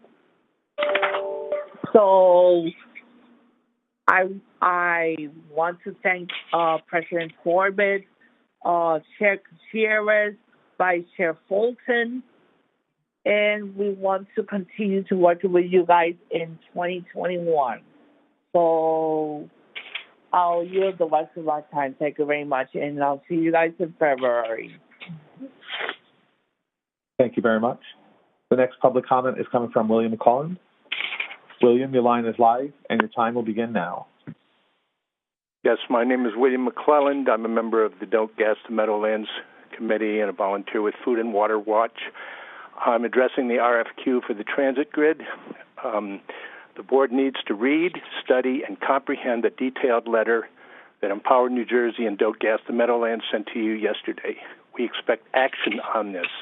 You cannot just give lip service to the renewable aspects of transit grid and go ahead with your original plans focused on a gas solution.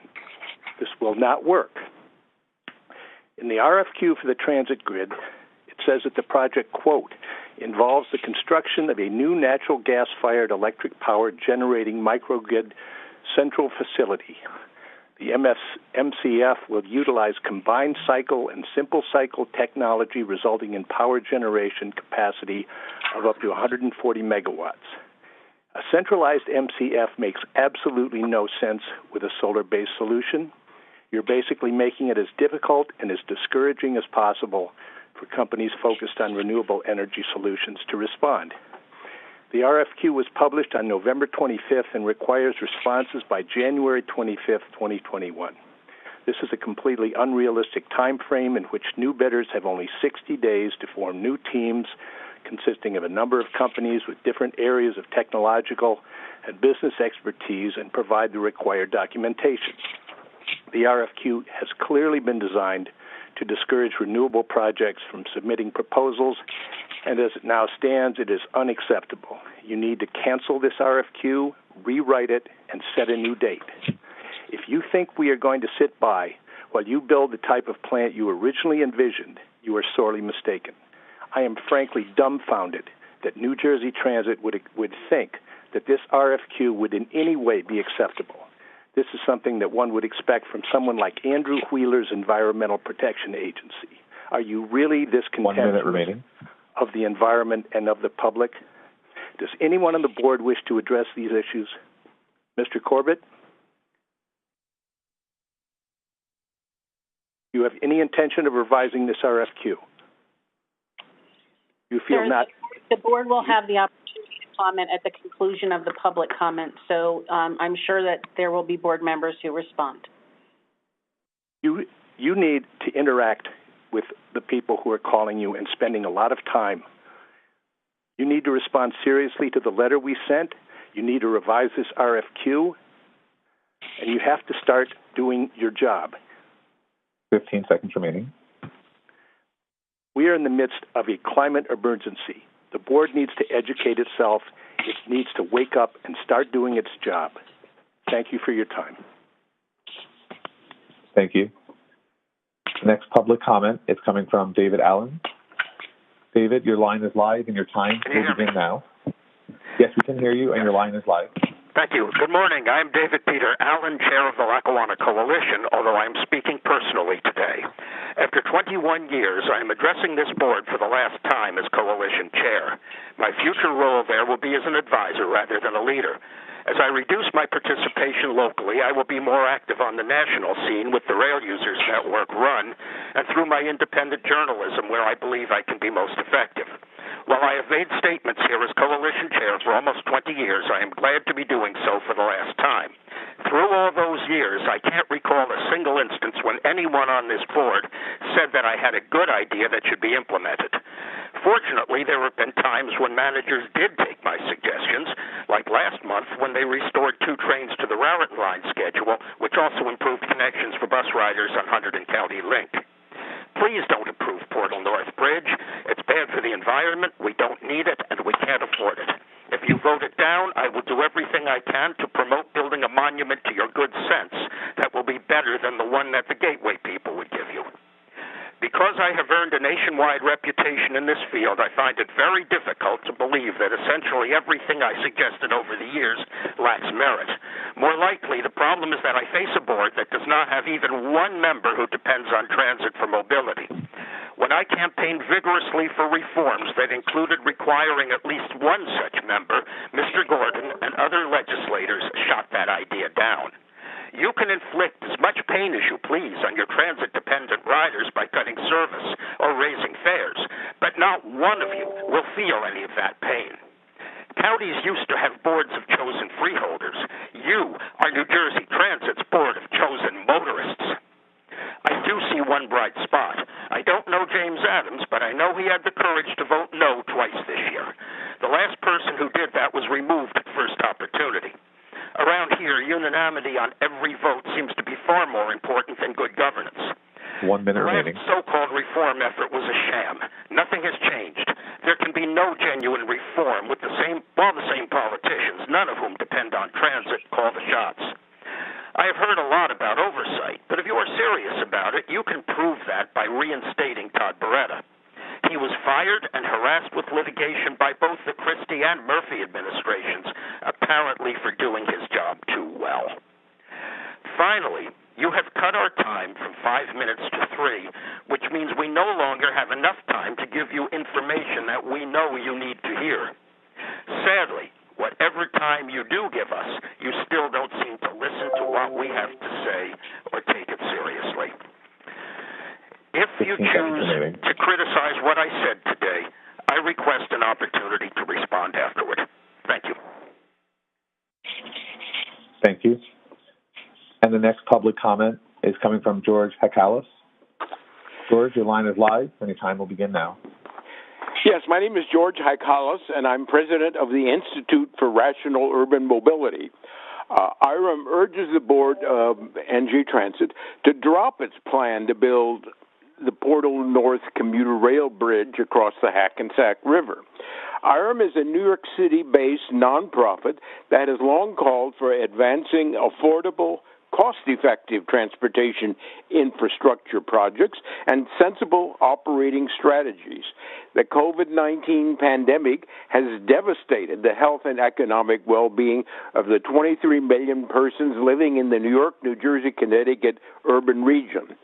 Now is not the time for NJ Transit to use its scarce resources to invest in wasteful capital projects while raising fares and cutting service for residents who desperately need to reach jobs and opportunities in the congested core of the region. The NJ Transit Board should do the arithmetic. At present, there are 2 tracks across the Hackensack River on Amtrak's Northeast Corridor line using the Portal Bridge, and 3 tracks on NJ Transit's Morristown line. There are only 2 tunnel tracks across the Hudson River linking New York and New Jersey. New Jersey Transit should focus its effort on adding more track capacity across the Hudson. At present, less than 5% of peak direction passengers using the existing tunnels are on Amtrak trains, only 5%. Cross-Hudson capacity is a New Jersey Transit issue. It is childish for the New Jersey Transit Board to expect the rest of the U.S. to pay for much-needed capacity for well-off commuters to cross the Hudson. New Jersey has the second highest per capita income in the United States. How dumb does New Jersey Transit Board think the rest of the nation is? The existing 3-track Morristown line terminates at Hoboken. To complete the system, New Jersey Transit should focus on adding rail crossings capacity across the Hudson from Hoboken to Penn Station. It's time for New Jersey Transit to drop its commitment to waste and revisit this proposal. Thank you very much. Thank you. And the next public comment is coming from Kaylee McAllister. Kaylee, your line is live, and your time will begin now.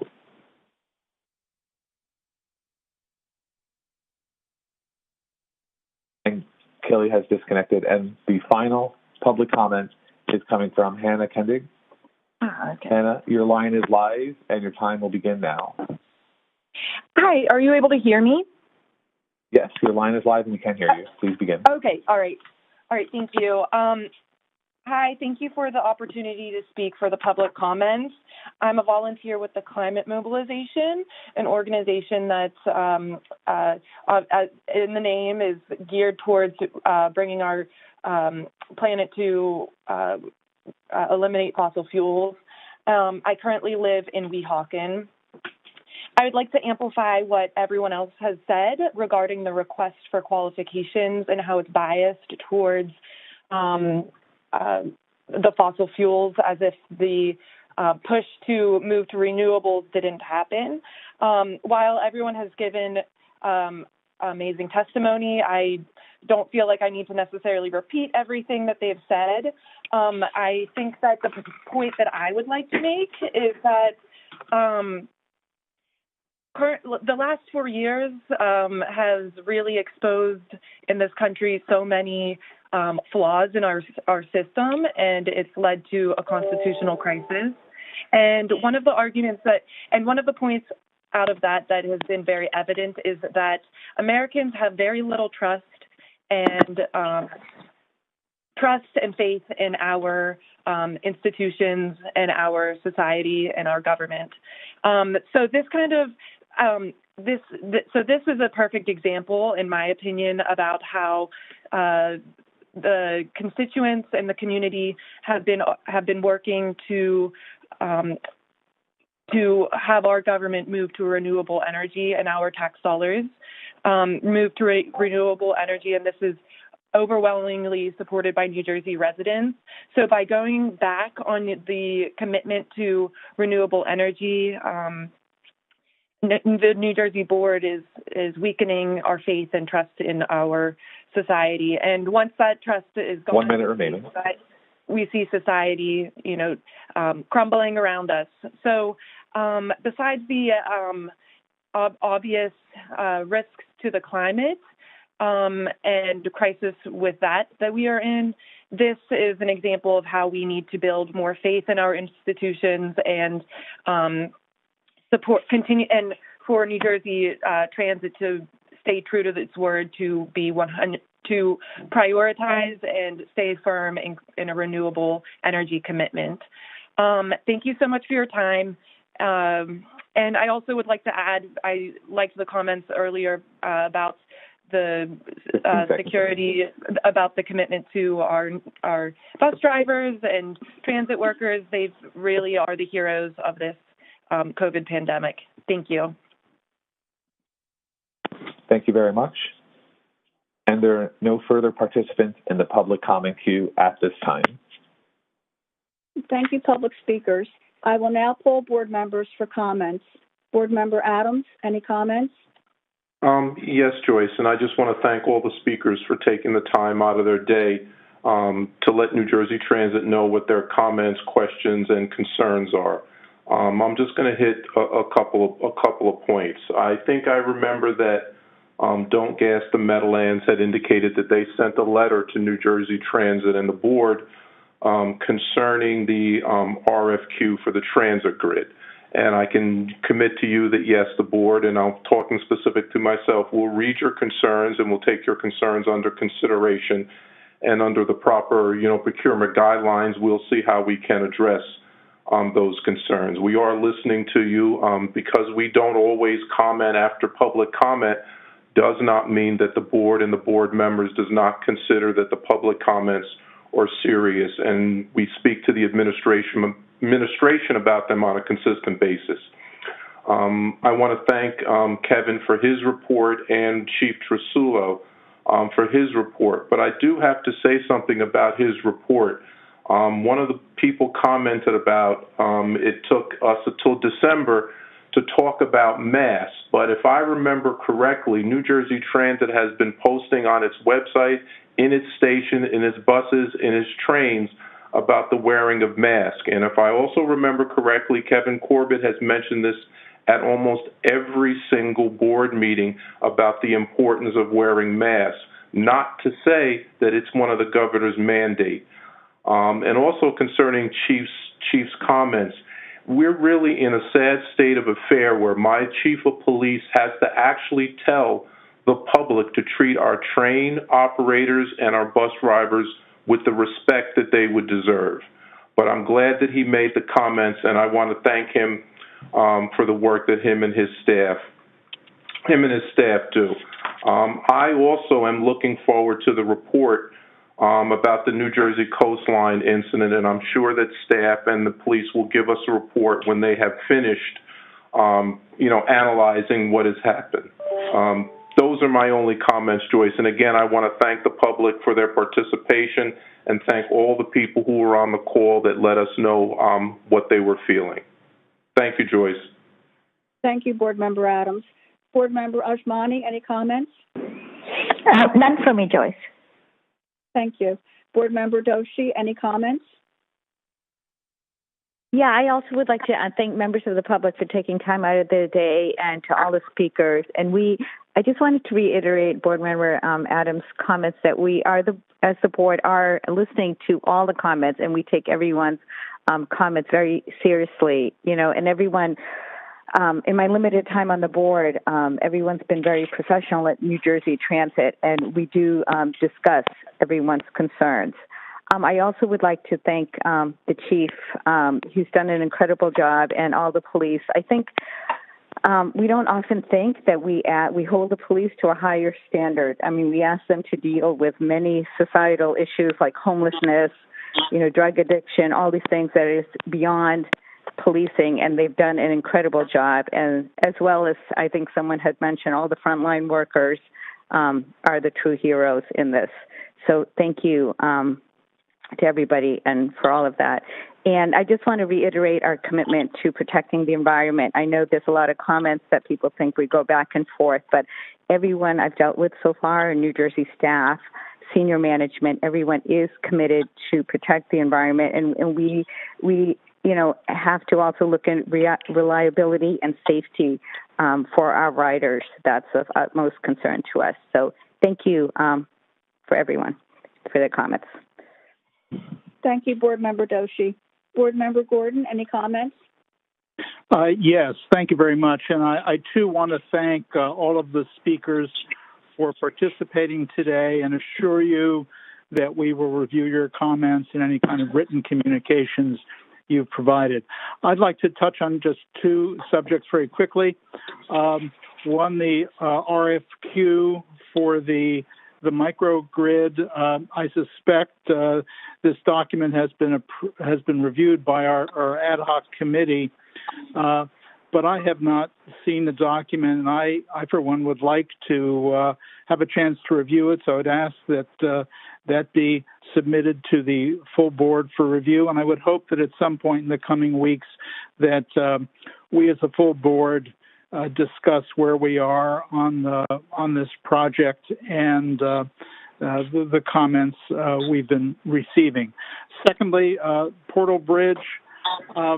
We have heard some comments today from the participants, and we've also seen a number of editorials questioning New Jersey Transit's compliance with federal requirements for a 10% increase in capacity.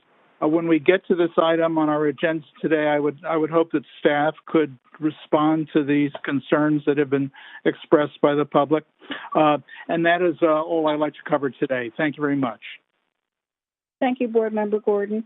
Board Member Marocco, any comments?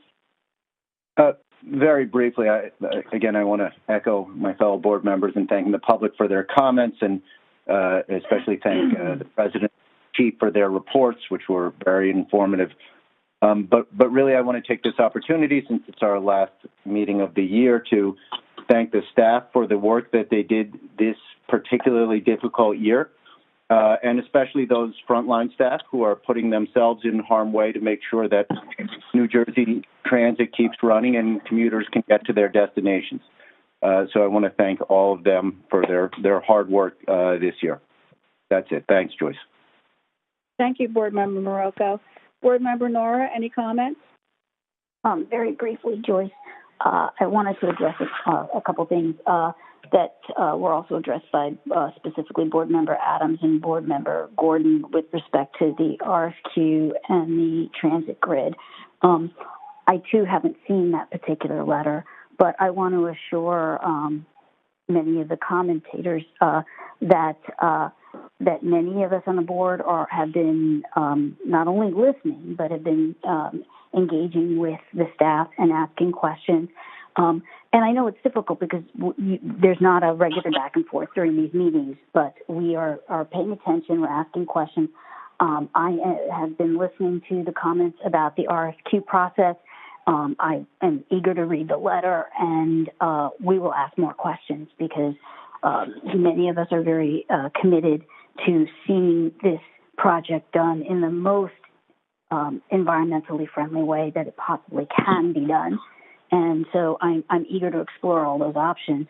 And what Board Member Gordon said about Portal North, there were a number of us who asked questions based on information that was sent to us, and I too am hoping that maybe some of the answers we were given can be communicated when we get to the discussion in that area.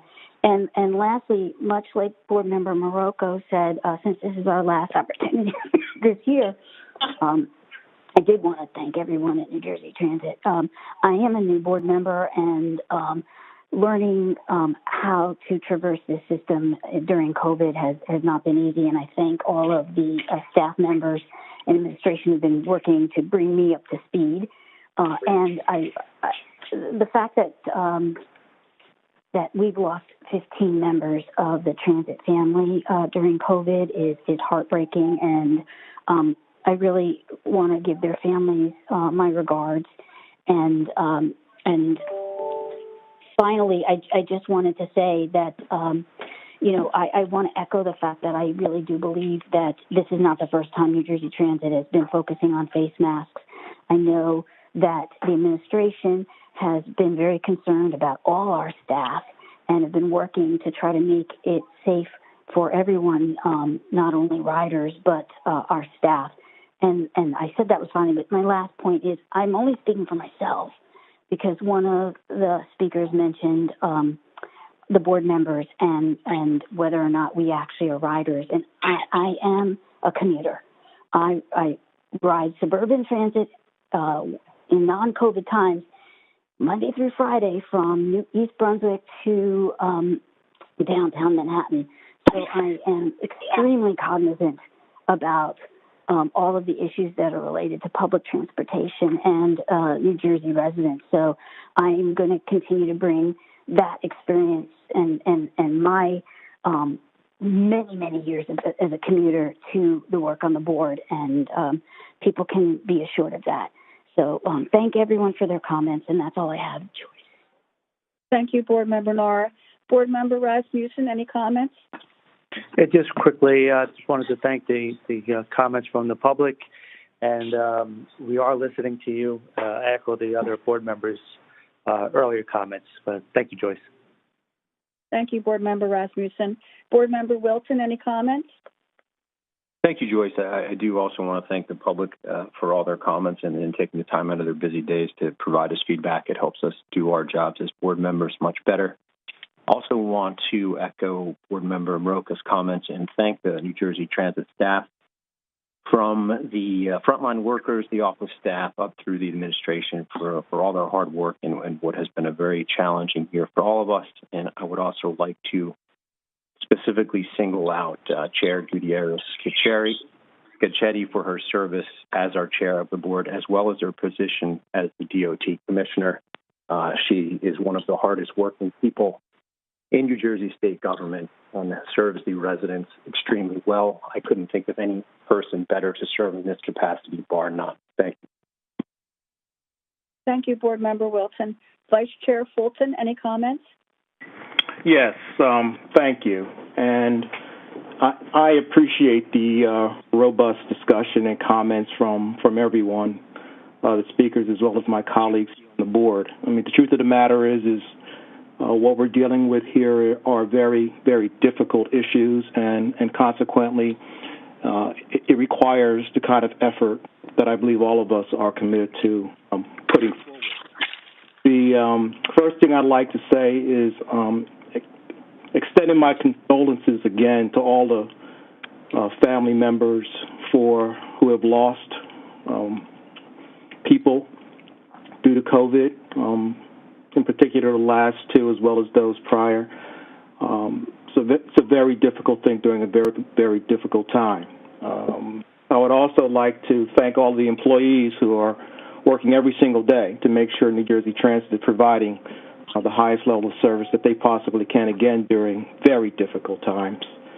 I'm happy to hear about the efforts to continue to focus on COVID and protecting people, both the efforts for cleaning in our facilities where our employees live and work, on the trains, et cetera. I'm also pleased to hear about the technology opportunities that are being put in place to help deal with COVID. Similarly, I'd like to commend the Chief for his report and all the measures that they take. And I think he said something very important.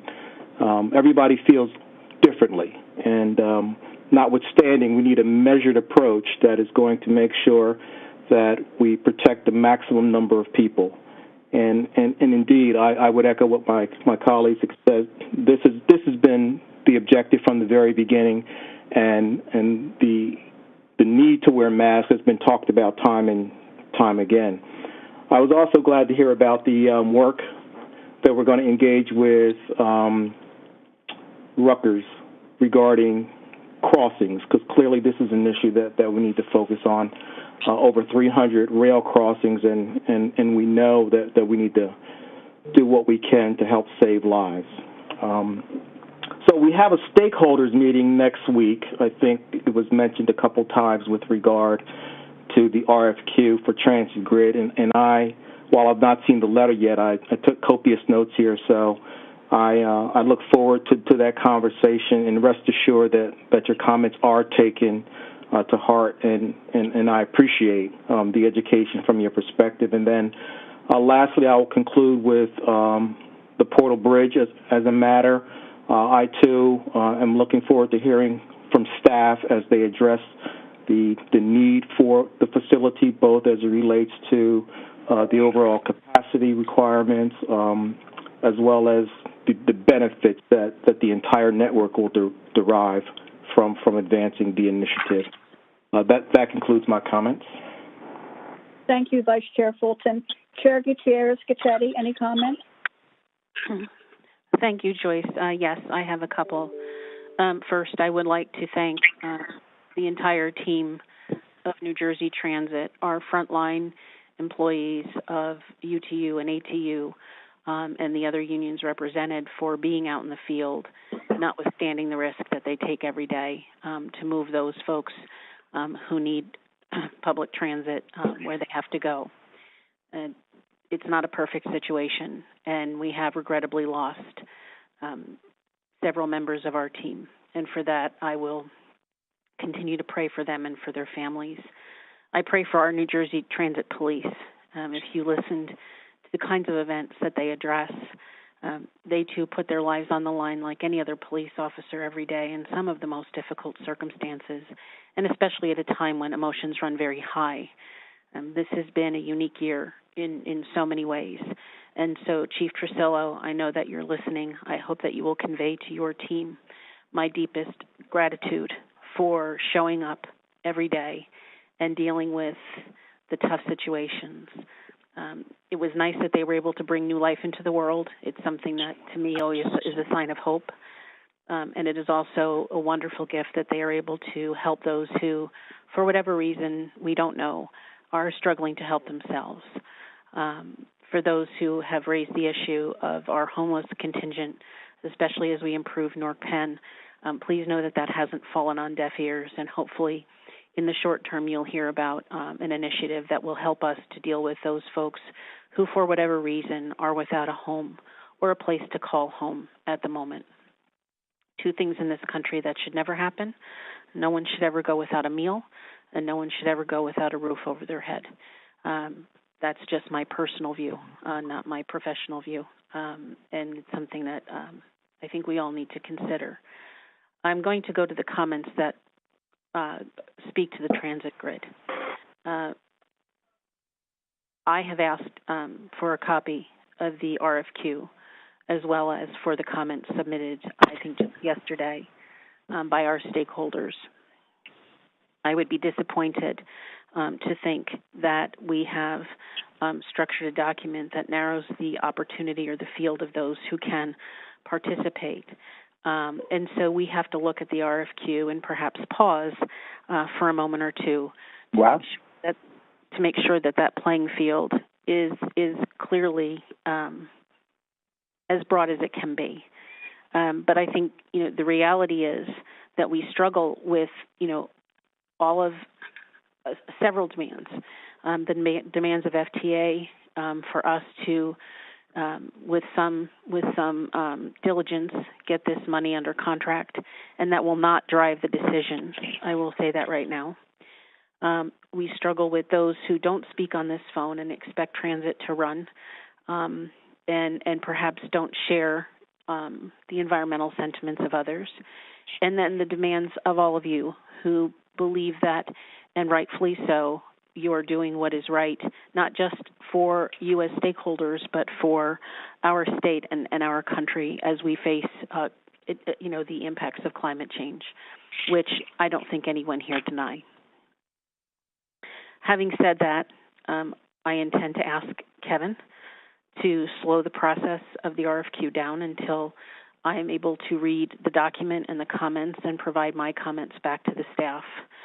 And I will ask Kevin and his team to engage in a discussion with New Jersey DEP to discuss the process of withdrawing the permit and what the ramifications of that are for New Jersey Transit. In any business, whether this DOT, toll road, we have decisions that are not black and white. They have implications. We serve many, many types of customers. For instance, it would be probably interesting to say that a DOT does not just build roads and bridges. The DOT manages aviation, maritime, freight rail, as well as its road network. And so when we look at our decision-making, we must look at how it impacts so many. There was no intent on the part of New Jersey staff that I believe, I have not talked to them, to limit or sidestep the direction we've given them a couple of months ago. This is a staff that has been distracted on any number of occasions by any number of issues, and I commend them from trying to keep their focus on what is their job, for they too believe that they're doing the right thing for our commuters. This board's job is to balance that. This board's job is to create advocacy for all, and we will do that. We will do it together as a board. We will do it together with Kevin and his team, and we will do it with all of you. So give us some time. We don't have a meeting in January, but it doesn't mean we can't have one just because one isn't scheduled. We are always able to schedule a meeting with proper notice, as I'm sure you're all aware. And so let us see what we're able to do in the course of the next few weeks, and perhaps even if it is a brief meeting, brief public meeting to report back out on this topic, we'll do that. With that, Joyce, I would ask you to just note that we're going to close the public portion of this meeting, and then I would ask Suzanne Mack to present her advisory committee report. So noted. Thank you. Good morning, Joyce. Good morning, Commissioner. I'd like to begin my report by saying that our joint advisory board meeting is actually next week, and it will be held virtually, and I will give you a report on that at the February meeting. I wanted to take this opportunity to thank everyone, and you especially, Commissioner, as Chair, for your balance. I know that as an advocate, I actually speak last so that I can listen to everyone who does speak during the public portion of the meetings, and then I report back to my both committees through North and South on what are the issues that are that the public feels that they feel passionate enough to come to the board meetings. And I would have to say that when people think that that no one is listening, we started off the year with Justice for Mr. G. We started off the year continually talking about the PUC actions that were going to impact Middlesex County, and we definitely talked about transit grid and sustainability. And even though some of these issues, as you say, people may not be satisfied with the outcomes, but the board clearly has shown that the board listens and steps back and takes input and then takes action, which sometimes you see things on the agenda, and I've seen that they don't advance from the agenda because of the board's input and the board's decision to move forward in a different direction. I would like to say, though, especially I think today we can talk about this is a year that none of us ever expected. We started last year talking about strategic plans and things like that, and now with COVID, what our staffs have done, I can tell you that the signs for the masks are at least up in Jersey City buses on the 80, and my son rides the bus in Hoboken, and they're up there also. So, and I watch those buses go back and forth and ride them, and it is gratifying to me that with everything that has gone on, that the entire system did not collapse, that we are still out there providing services for people who have no other way of getting around New Jersey and into New York. So the fact that we've We've been able to rebound under your leadership, the board's leadership, and Kevin and his team's leadership it really should be the focus of what we look at, because we can hope that next year that things will start to return to normal, and with the vaccine and with safety precautions in place. But I also look at our agenda, which looks at the resiliency issues that you are dealing with, and looking at the governor, the announcement that Penn Station will receive a multi-million-dollar grant. It is cause for hope. It says that we will come out of this, we will move on, and we will be ready for it, thanks to everyone's great efforts.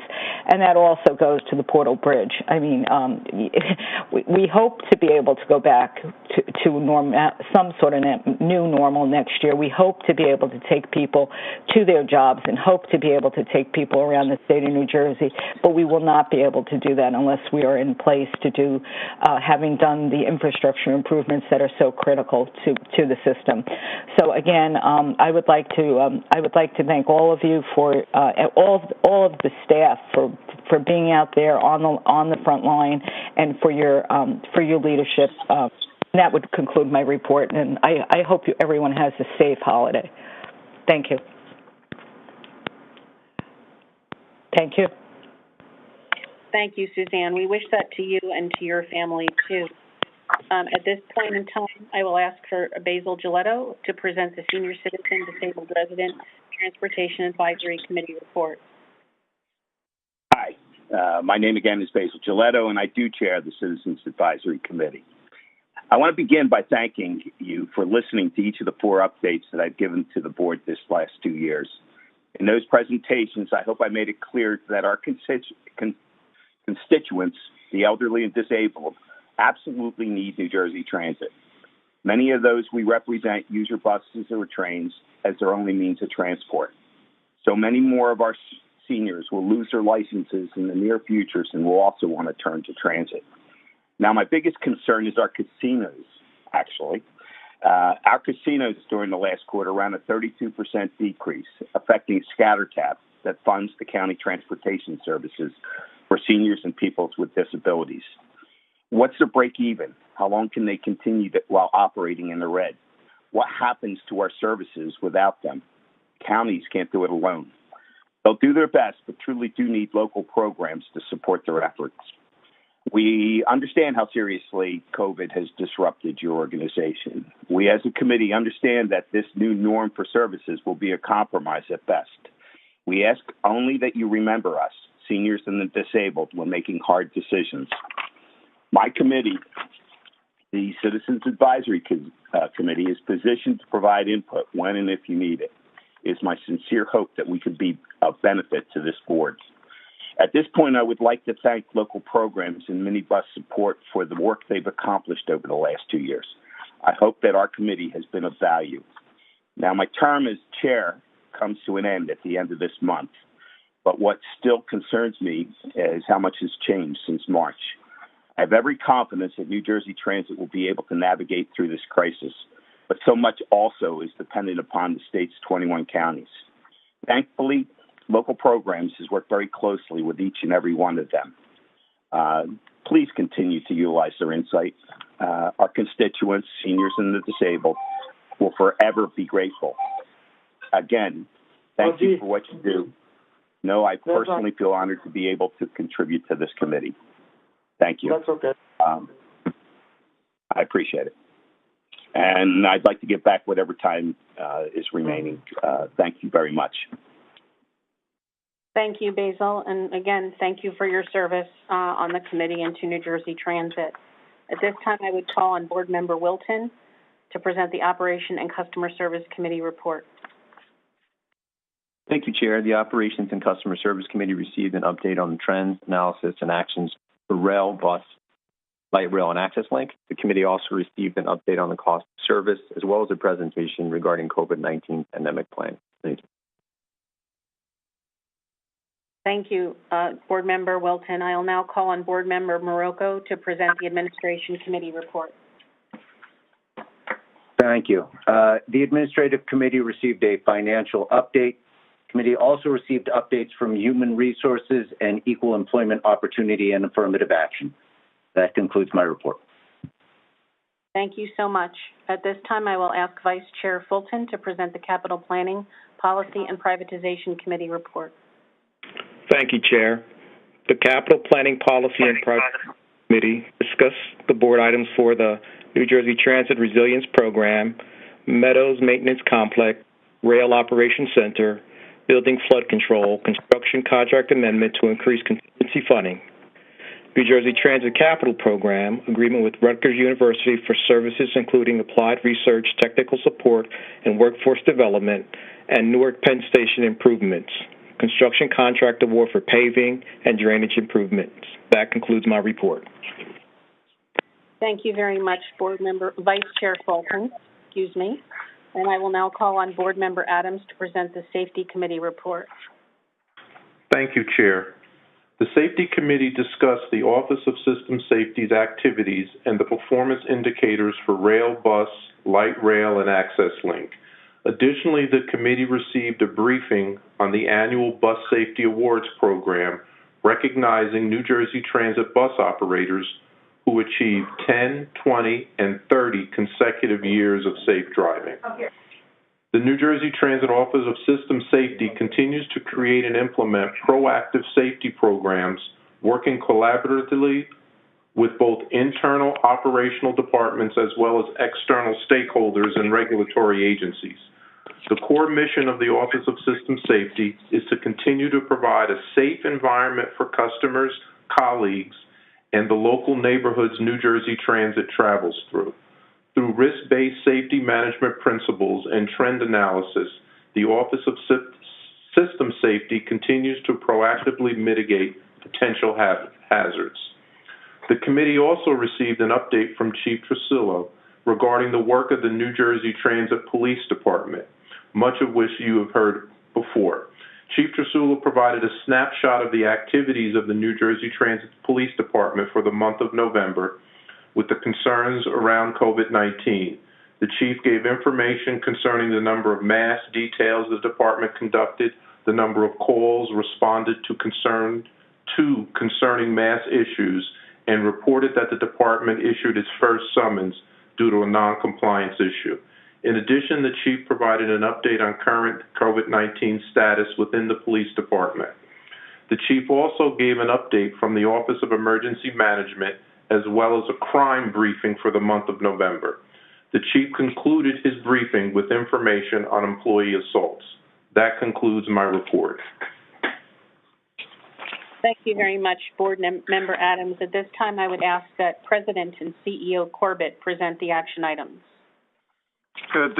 Thank you, Chair. I'd now like to ask Eric DeLeo, Senior Vice President, Capital Programs, to present Board Item 2012-75 regarding construction contract amendment at the MMC. Eric? Thank you, President Corbett. We are recommending approval of Item 2012-75, New Jersey Transit Resilience Program, Meadows Maintenance Complex, Rail Operations Center, Building Flood Control, construction contract amendment to increase contingency funding. The Meadows Maintenance Complex Building Perimeter Flood Control Project requires additional contingency to address previously undocumented underground utility lines and other features which have since been discovered during the design phase.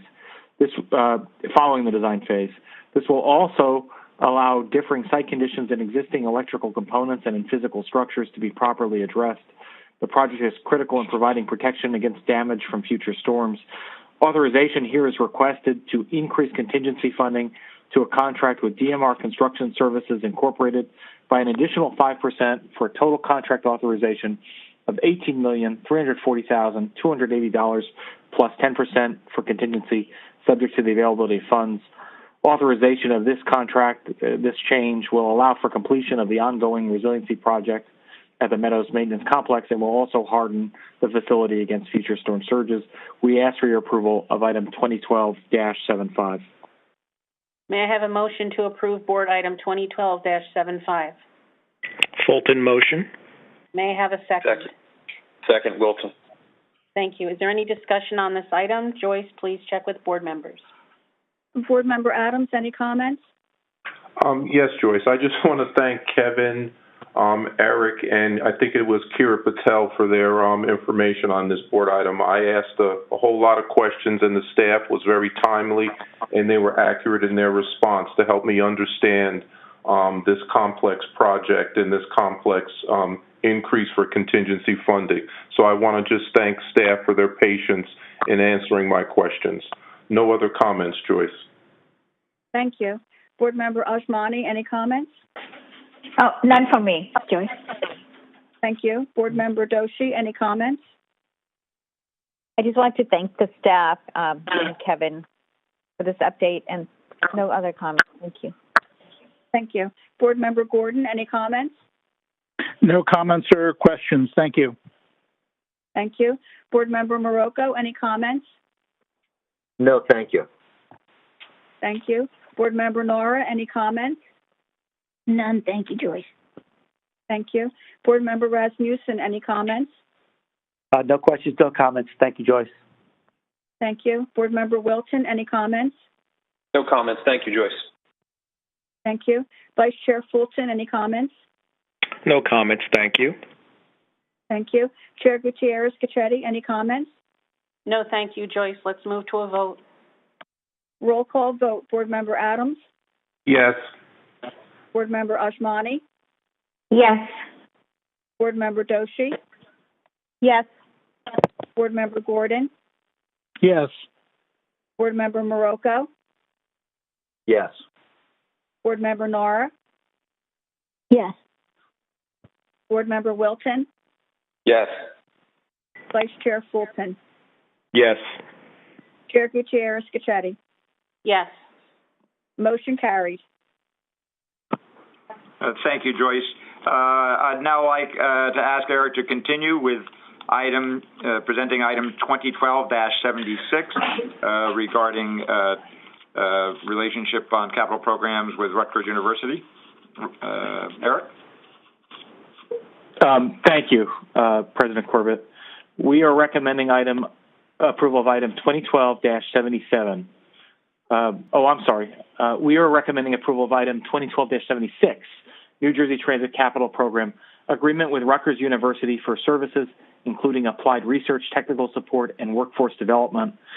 This item will allow New Jersey Transit to enter into an agreement with Rutgers University to obtain short and long-term research, technical support, and workforce development assistance from a portfolio of intellectual resources at Rutgers to address New Jersey Transit's current and emerging needs in a variety of areas to support the continuous improvement of its capital programming, state of good repair, rail and bus operational safety, efficiency, sustainability, and resiliency, as well as developing a sustainable pipeline of talent for our future workforce.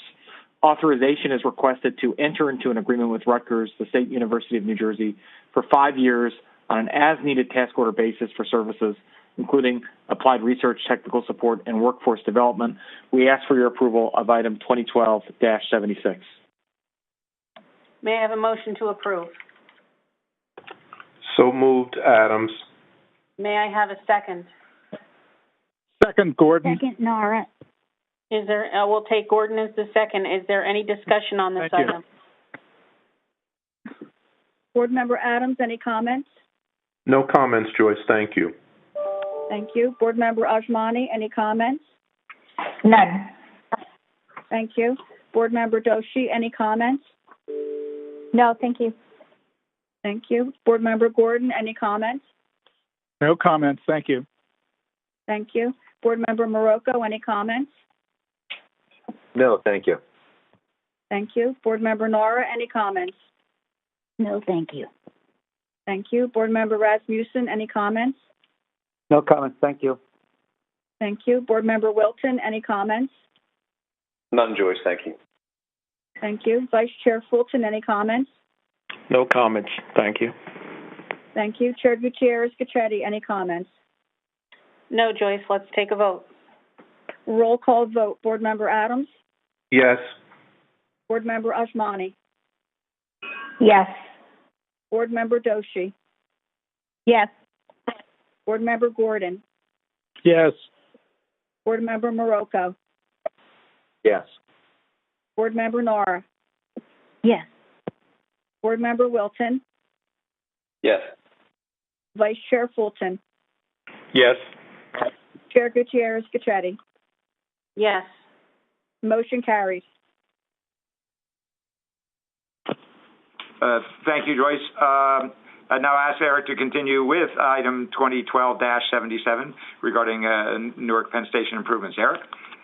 Thank you, President Corbett. We are recommending approval of item 2012-77, Newark Penn Station Improvements Construction Contract Award for paving and drainage improvements. The Newark Penn Station Improvements project will include necessary repairs to the pavement and drainage structures located at the Raymond Boulevard and Market Street bus lanes. After many years of deterioration, this project will restore those lanes to a state of good repair and improve bus operations in the vicinity. Authorization is requested to enter into a contract with Green Construction of South River, New Jersey, for the construction of the Newark Penn Station Improvements project in an amount not to exceed $1,060,060 plus 5% for contingencies, subject to the availability of funds. Authorization of this construction contract will allow for repairs to eliminate existing hazards, restore the stability of the Newark Penn Station bus terminals, and ensure critical service at this facility will no longer be interrupted by issues caused from the current damaged area for the foreseeable future. We ask for your approval of item 2012-77. May I have a motion to approve? Motion full. I'm sorry, can we try that again? Motion full. Motion by Vice Chair Fulton. May I have a second? Second, Gordon. I think that's a second, Gordon. You're quick on the draw there. That's a good thing. If I could go through comments, Joyce, please. Board Member Adams, any comments? Yeah, Joyce, I do have a comment. I have a question for Eric. Is this project, the cost of this project, included within the funding amount that the governor announced yesterday, or is this separate and distinct from that?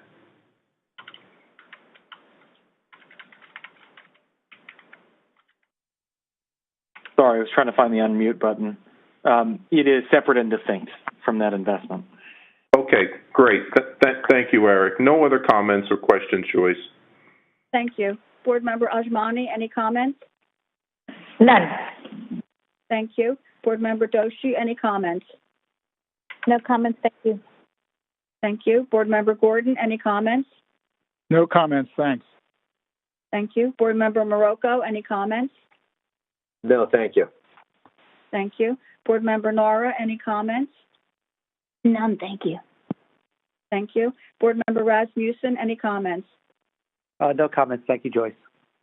Thank you. Board Member Wilton, any comments? No comment. Thank you. Vice Chair Fulton, any comments? No comment, thank you. Thank you. Chair Gutierrez-Gacchetti, any comments? No comments. Roll call vote. Board Member Adams? Yes. Board Member Ajmani? Yes. Board Member Doshi? Yes.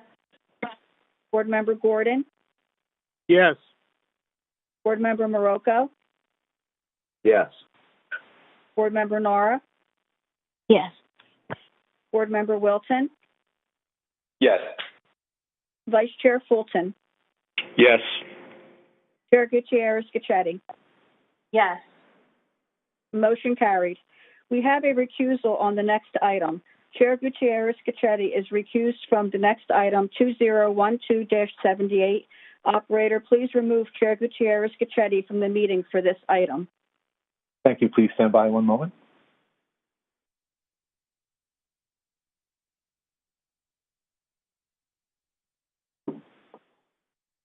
Chair Gutierrez-Gacchetti has been removed from the public session. Thank you. President and CEO Corbett, you may continue. Thank you, Joyce. I'd now like to introduce Bill Vaquera, Senior Vice President, Chief Financial Officer, and Treasurer, to present Board Item 2012-78 regarding Independent Financial Advisory Services Task Order Contract. Bill? Thank you, President Corbett. We are recommending approval of Item 2012-78, Independent Financial Advisory Services Task Order Contract. New Jersey Transit has a need for financial advisory services on a task order basis to support both ongoing major capital projects as well as anticipated future periodic needs.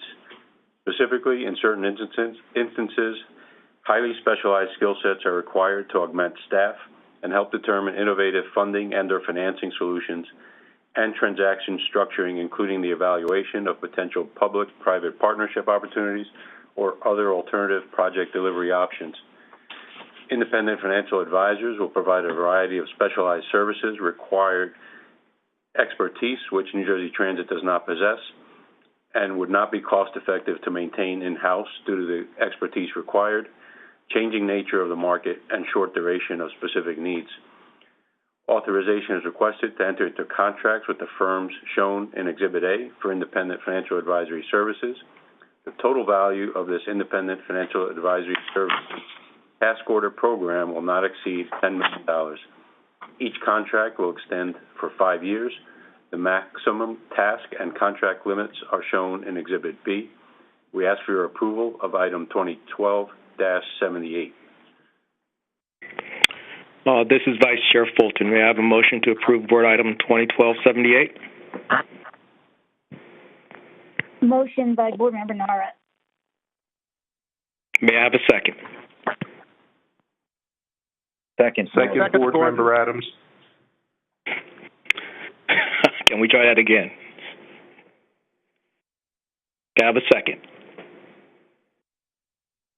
Second, Board Member Adams. Thank you. Any discussion? Board Member Adams, any comments? No comments, Joyce. Thank you. Thank you. Board Member Doshi, any comments? No, thank you. Board Member Gordon, any comments? No comments. Thank you. Board Member Morocco, any comments? No, thank you. Board Member Nora, any comments? None. Thank you. Board Member Rasmussen, any comments? No comments. Thank you, Joyce. Board Member Ajmani, any comments? None. Board Member Wilton, any comments? None. Vice Chair Fulton, any comments? No comments, Joyce. Can you please take a roll call? Roll call vote. Board Member Adams? Yes. Board Member Ajmani? Yes. Board Member Doshi? Yes. Board Member Gordon? Yes. Board Member Morocco? Yes. Board Member Nora? Yes. Board Member Wilton? Yes. Vice Chair Fulton? Yes. Motion carries. Operator, please bring Chair Gutierrez-Scacchetti back into the meeting. Thank you. Please stand by one moment.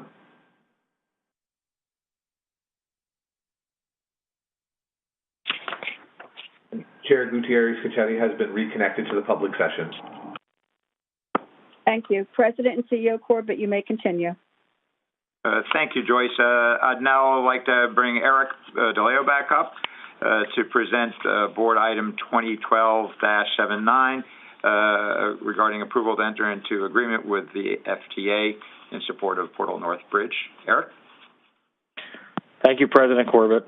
This one in particular is an honor to present. We are recommending approval of Item 2012-79, approval to enter into an agreement with the Federal Transit Administration to support the Portal North Bridge project. The new Portal North Bridge will be used jointly by Amtrak and New Jersey Transit for intercity and commuter passenger rail service and operated and maintained by Amtrak. Authorization of this agreement will allow New Jersey Transit, with the assistance of Amtrak, to undertake a project to construct, operate, and maintain a new Portal North Bridge and 2.44 miles of related railroad infrastructure.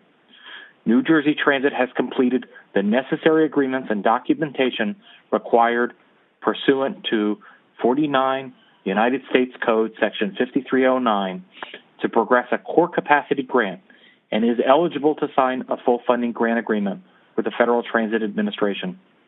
The project will construct a new high-level rail bridge that provides for 50 feet of vertical clearance above the mean high water level of the Hackensack River. The existing Portal Bridge provides only 23 feet of vertical clearance. These improvements will address critical issues that are currently plaguing Portal Bridge. Authorization is requested to enter into the attached full funding grant agreement for the Portal North Bridge project between New Jersey Transit and the Federal Transit Administration, and to take all other steps necessary, subject to the availability of funds, to comply with the terms and conditions of the full funding grant agreement. We ask your approval of item 2012-79. Thank you very much, Eric. May I have a motion? Fulton motion. Thank you. May I have a second? Second, Adams. Thank you. Joyce, please poll for discussion. Board Member Adams, any comments? Yes, Joyce. Again, I want to thank first the chair, Kevin, and Eric and the staff for their hard and dedicated work. I know this was a long time coming, and it's a much needed and excellent project. And I know this agreement took some last minute negotiations. If I remember my briefing correctly, they were negotiating on the day after Thanksgiving. So I want to thank Eric and his staff, and I'm looking forward to this working relationship with Amtrak to ensure that this is a safe, timely, cost-effective project. Again, thank you, Kevin and Eric, to your staff. No other comments, Joyce. Thank you. Board Member Ajmani, any comments? None, Joyce. Thank you. Board Member Doshi, any comments? No, thank you. Thank you. Board Member Gordon, any comments? Yes, a question. As I mentioned earlier in our meeting, first of all, I associate myself with the comments made by Board Member Adams on staff's efforts to advance this project. I do want to hear staff's reaction to some of the allegations that have been made about this project. There have, as we know, been editorials in a major New York newspaper suggesting that this project is not in compliance, or the application is not in compliance with the federal requirement for a 10% increase in capacity. Comments have been made that the new vehicles being purchased are irrelevant, and the bridge itself is not increasing capacity. We've heard similar comments from some of the speakers at our meetings. Could staff address these issues for us?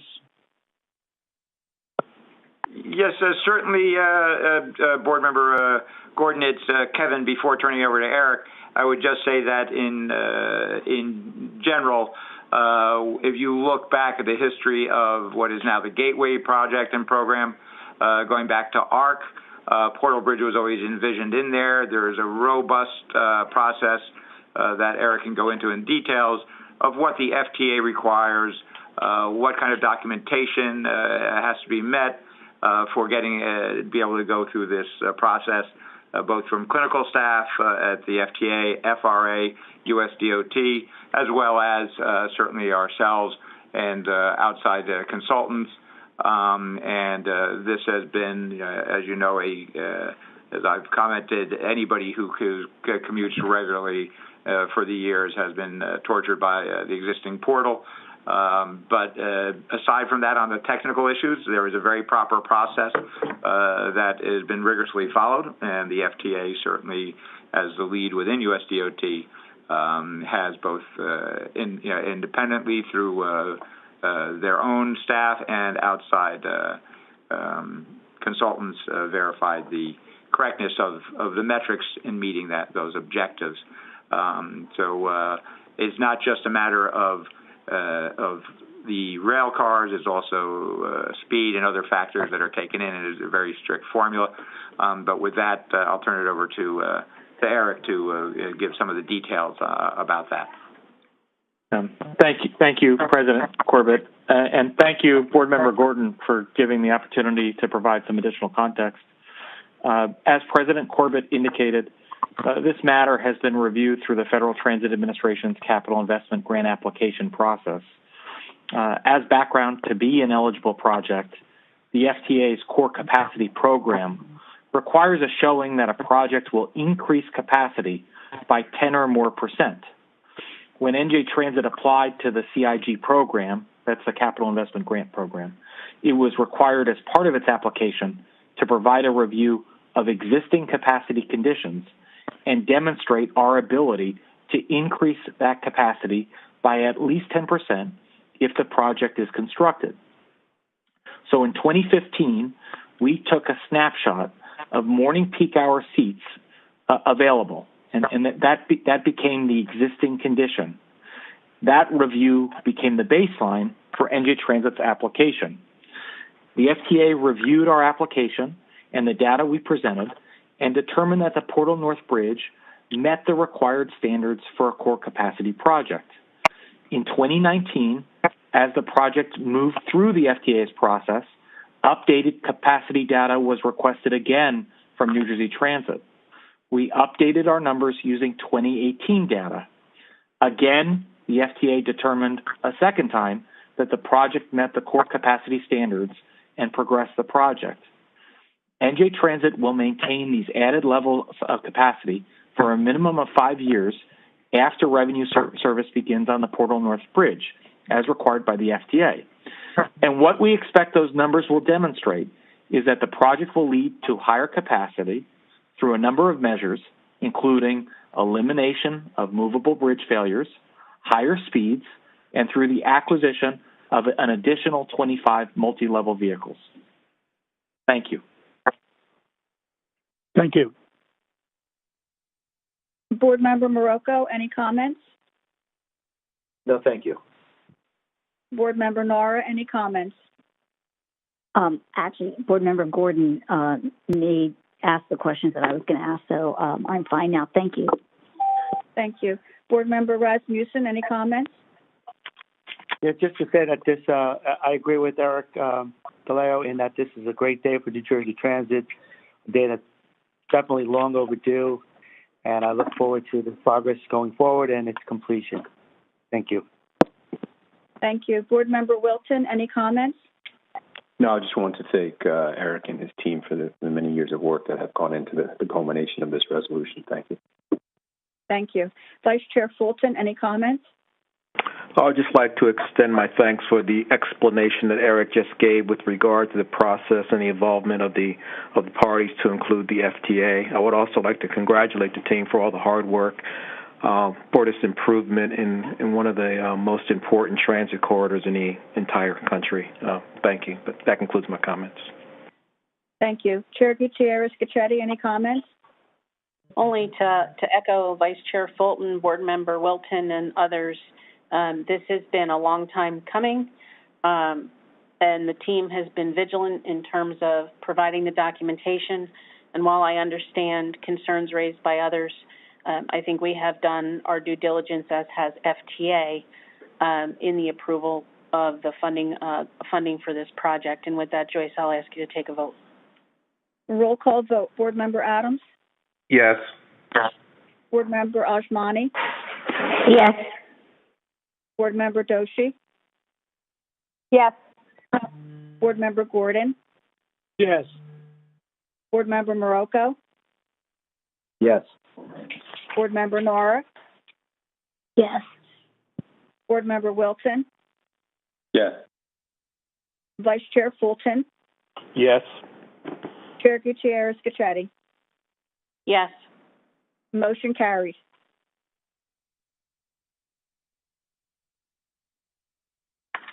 At this time, the board will move into executive session, not open to the public.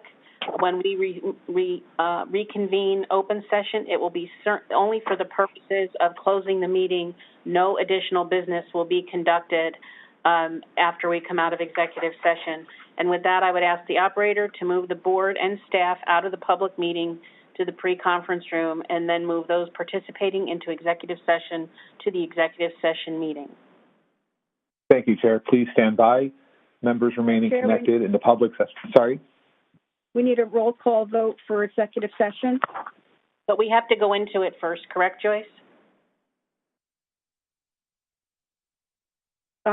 Yes, okay, thank you. We were going to enter executive session, so we just needed a roll call vote to enter it. Well, you don't have that in my script anymore, so if we need a motion to enter into executive session, I will take that. So moved. Board Member Can I have Board Member Adams? No, hold on. Can I have a second? Second, Gordon. Second, Board Member Nara. Thank you. Roll call vote. Board Member Adams? Yes.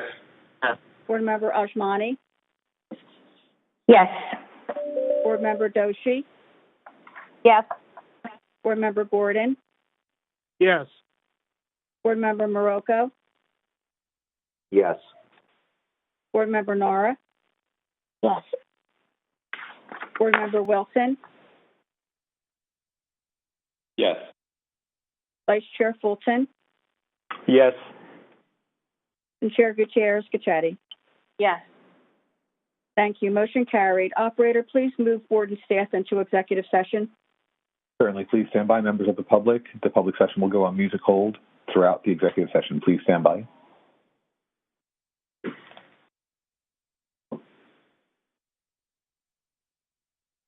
The line, and we'll be right back with you.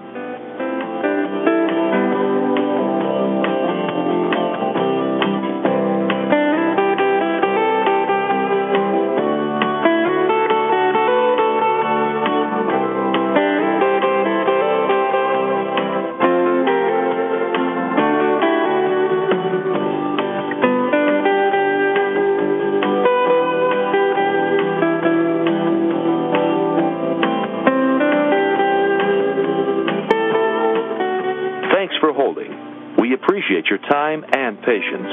Please stay on the line, and we'll be back in just a moment.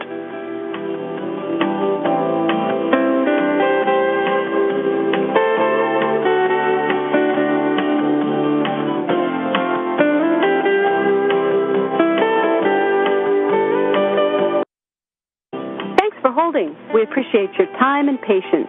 Please stay on the line, and we'll be back in just a moment.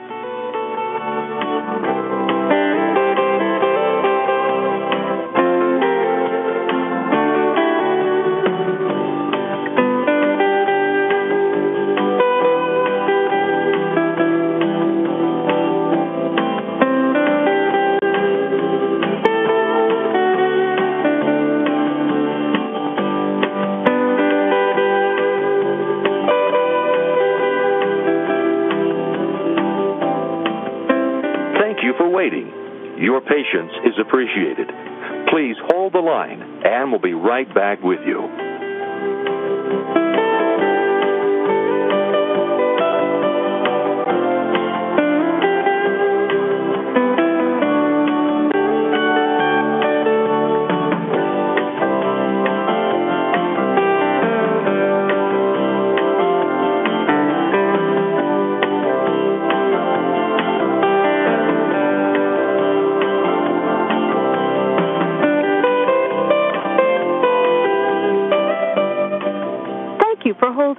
We look forward to talking with you soon. Please hold the line, and we'll be right back with you.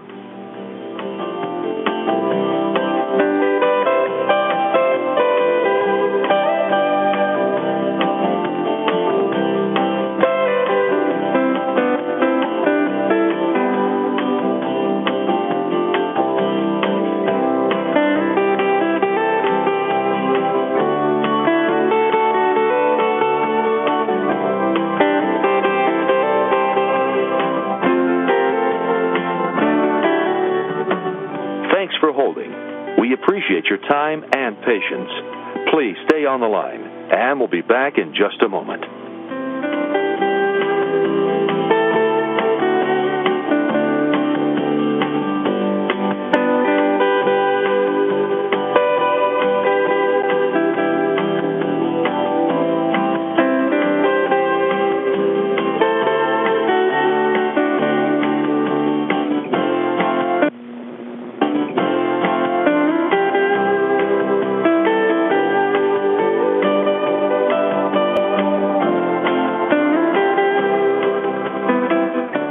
you for holding. We sincerely appreciate your patience. Please stay on the line and we'll be back in a moment.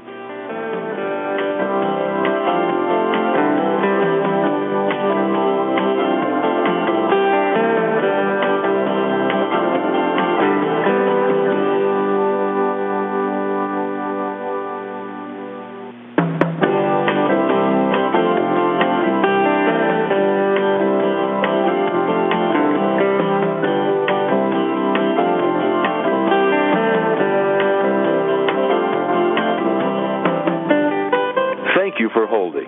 We look forward to talking with you soon. Please hold the line, and we'll be right back with you.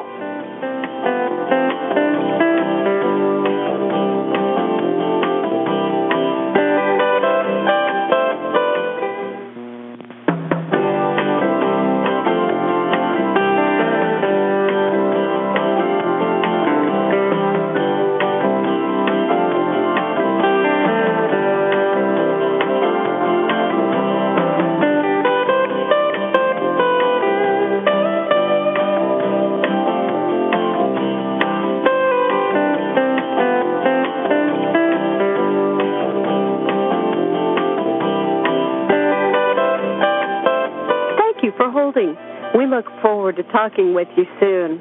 Please hold the line and we'll be right back with you.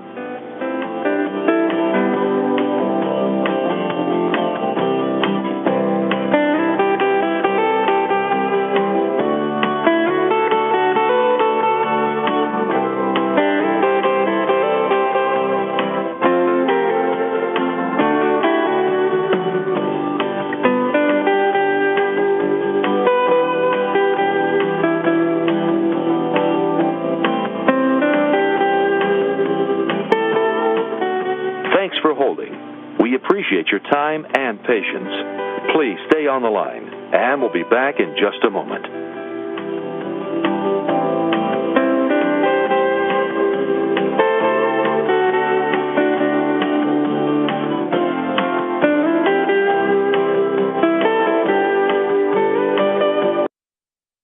Thanks for holding. We appreciate your time and patience. Please stay on the line, and we'll be back in just a moment.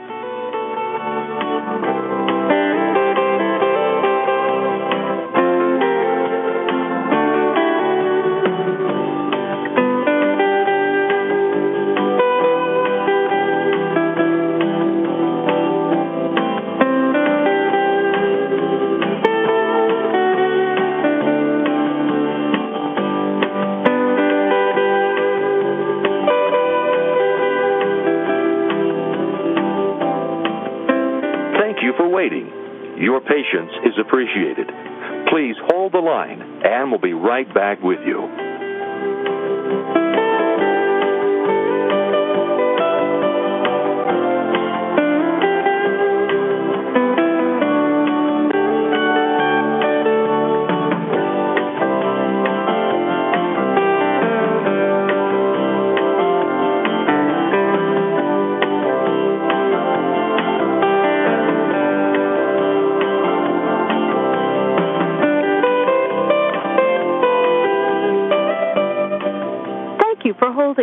We look forward to talking with you soon. Please hold the line and we'll be right back with you.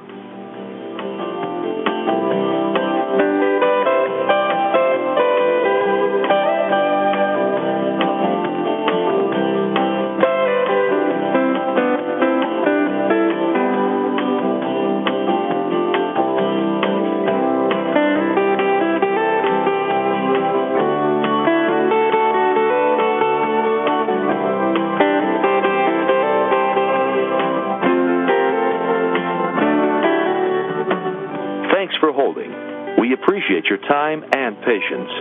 Please stay on the line, and we'll be back in just a moment.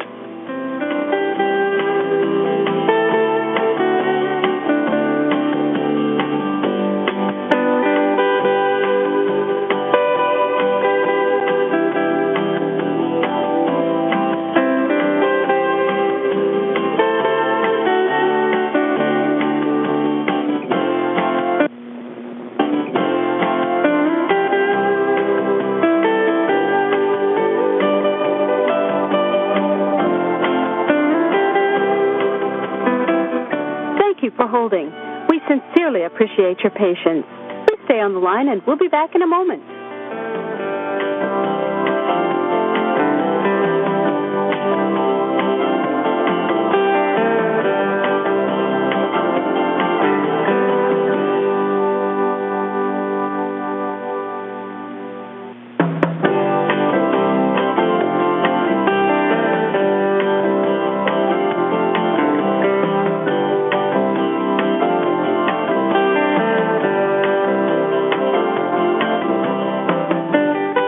Thank you for holding. We look forward to talking with you soon. Please hold the line, and we'll be right back with you.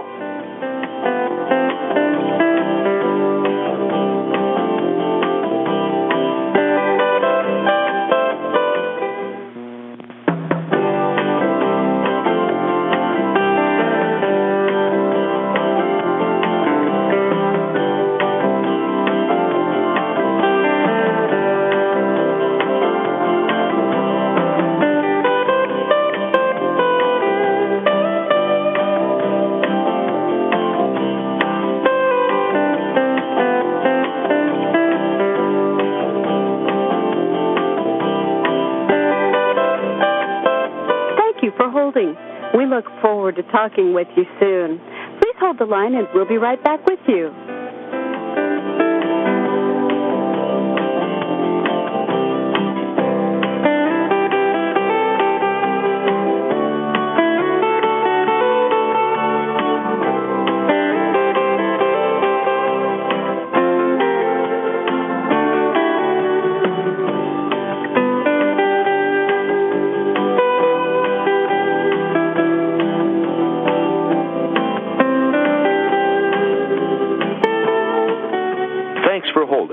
We appreciate your time and patience. Please stay on the line, and we'll be back in just a moment.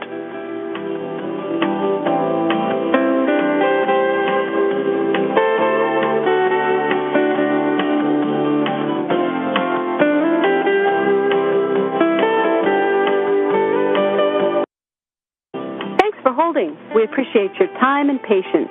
Please stay on the line, and we'll be back in just a moment.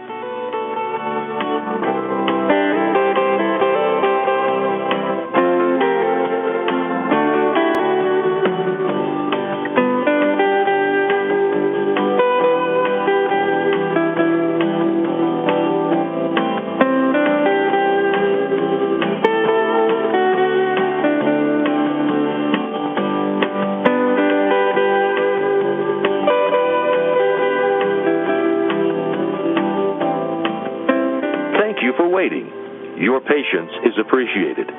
Please hold the line, and we'll be right back with you.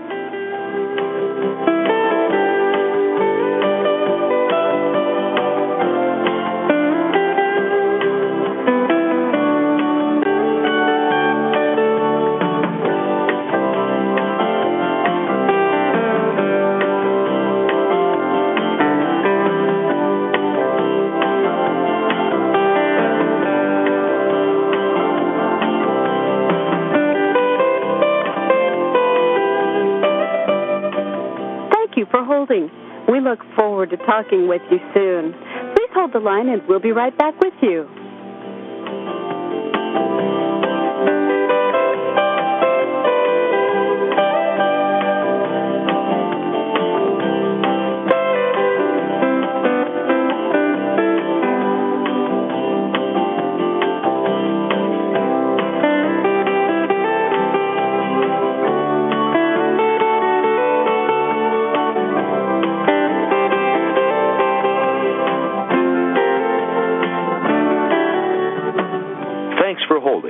We appreciate your time and patience.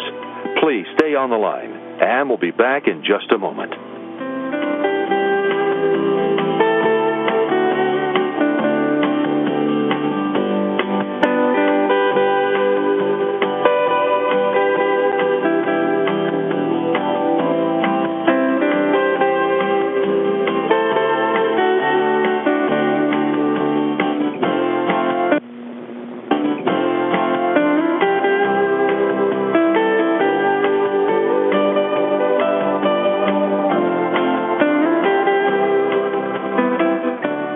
for holding.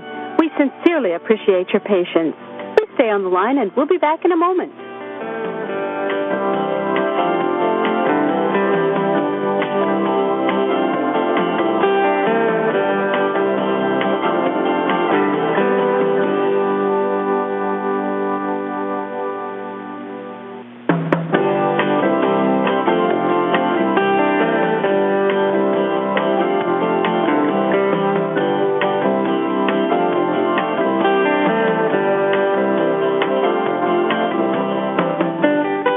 Thank you for holding. We look forward to talking with you soon. Please hold the line, and we'll be right back with you.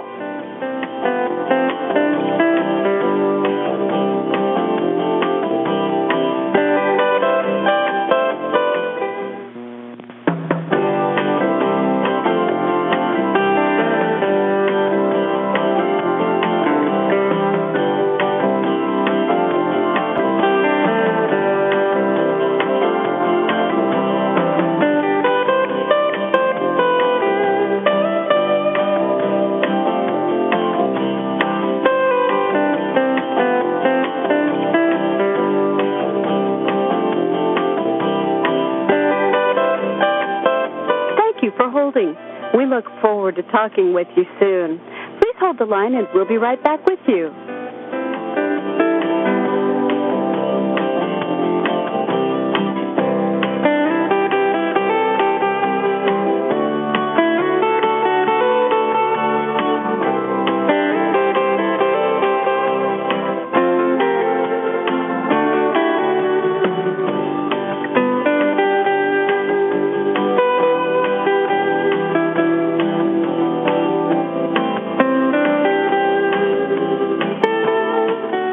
Thanks for holding. We appreciate your time and patience. Please stay on the line, and we'll be back in just a moment.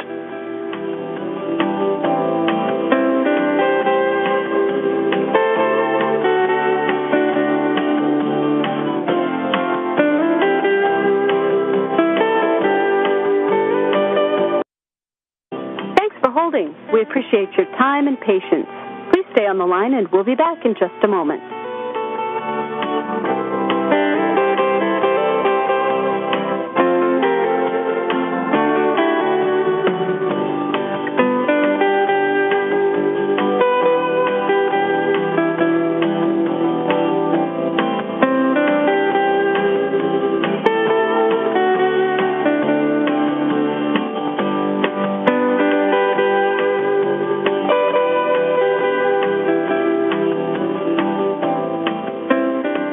Waiting. Your patience is appreciated. Please hold the line, and we'll be right back with you.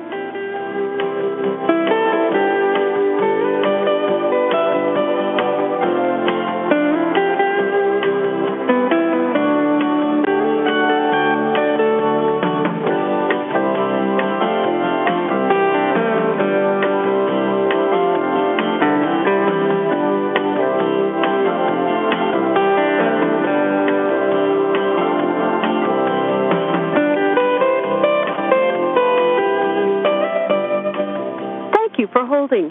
We look forward to talking with you soon. Please hold the line and we'll be right back with you.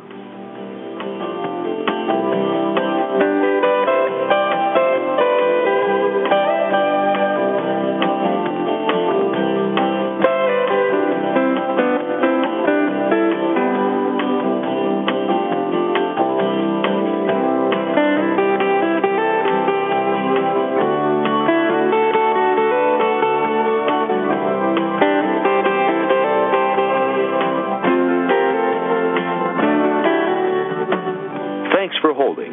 We appreciate your time and patience. Please stay on the line, and we'll be back in just a moment.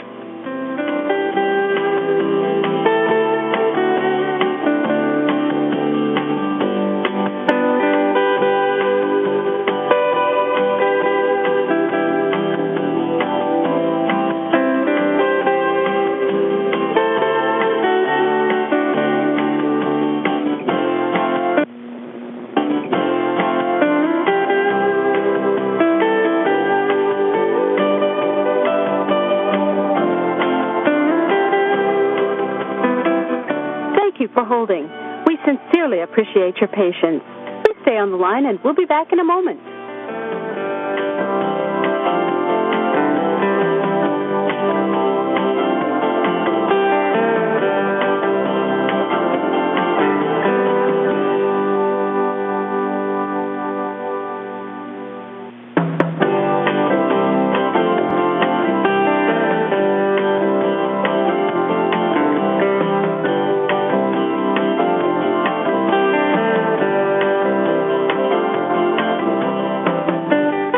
Thank you for holding. We look forward to talking with you soon. Please hold the line, and we'll be right back with you.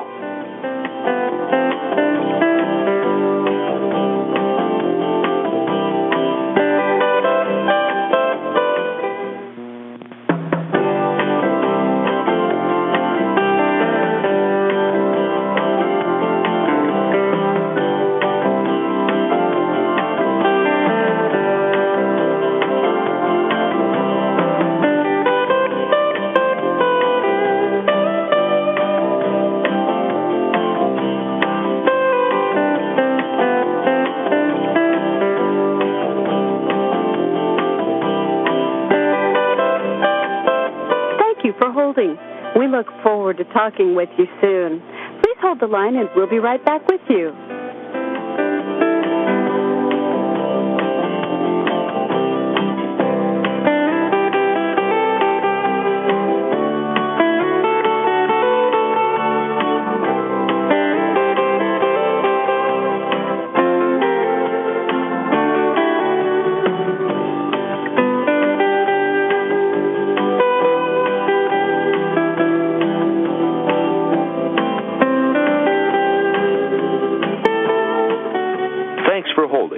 We appreciate your time and patience.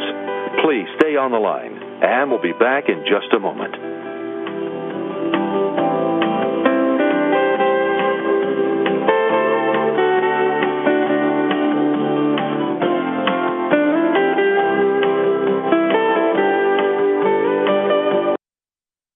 Thanks for holding. We appreciate your time and patience. Please stay on the line, and we'll be back in just a moment.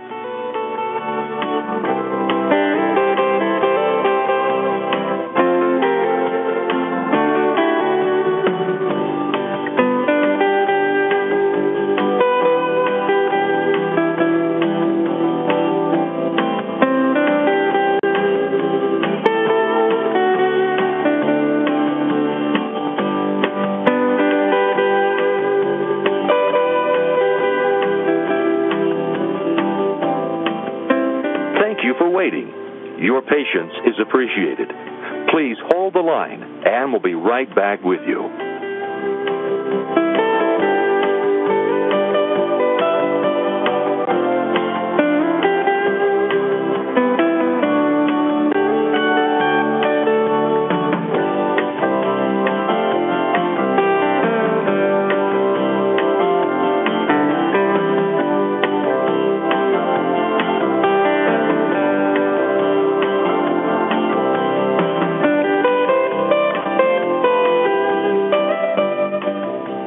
For holding.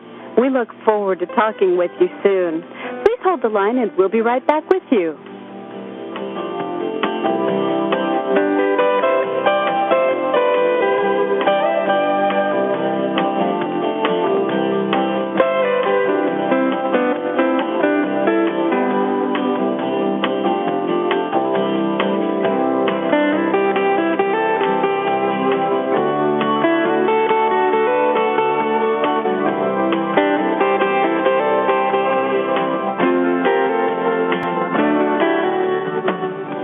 For holding.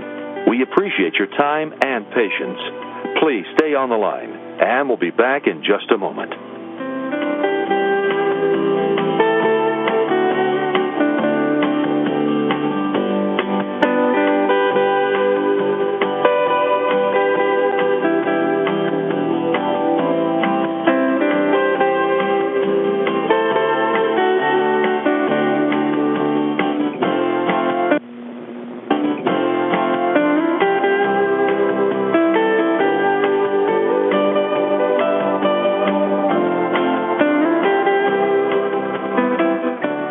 for holding.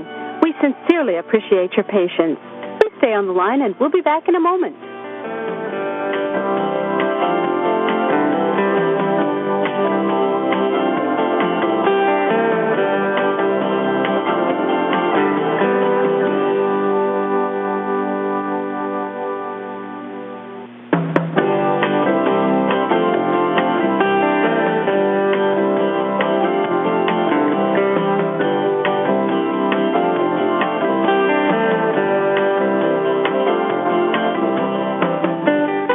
Thank you for holding. We look forward to talking with you soon. Please hold the line, and we'll be right back with you.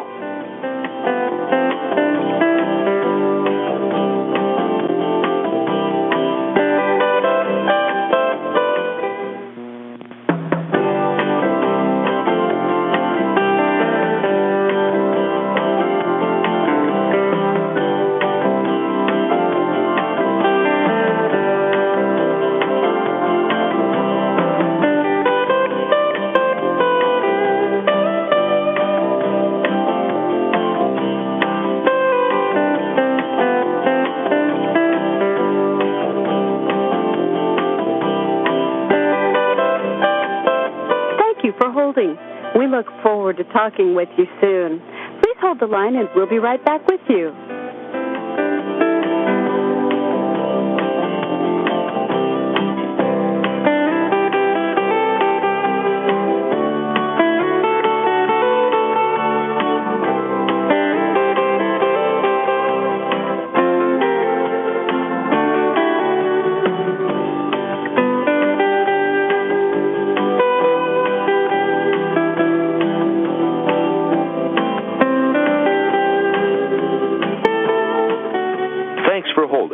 We appreciate your time and patience.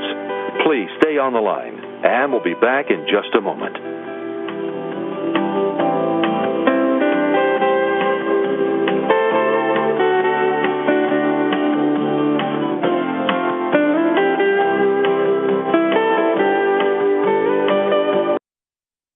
Thanks for holding. We appreciate your time and patience. Please stay on the line, and we'll be back in just a moment.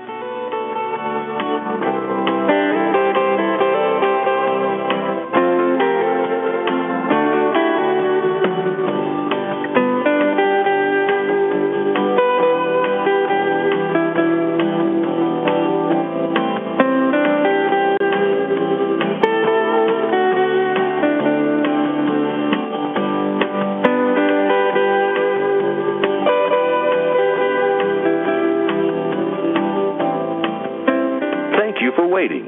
Your patience is appreciated. Please hold the line, and we'll be right back with you.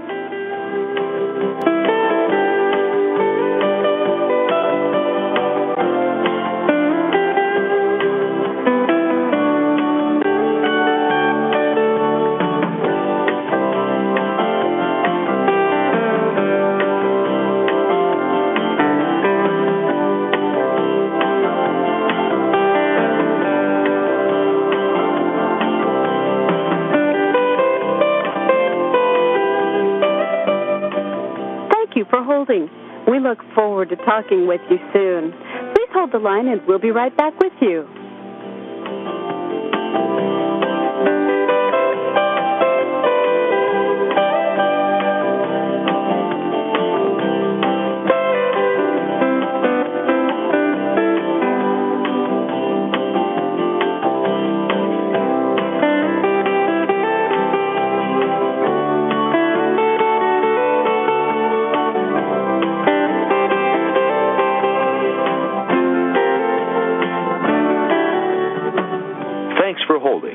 We appreciate your time and patience. Please stay on the line, and we'll be back in just a moment.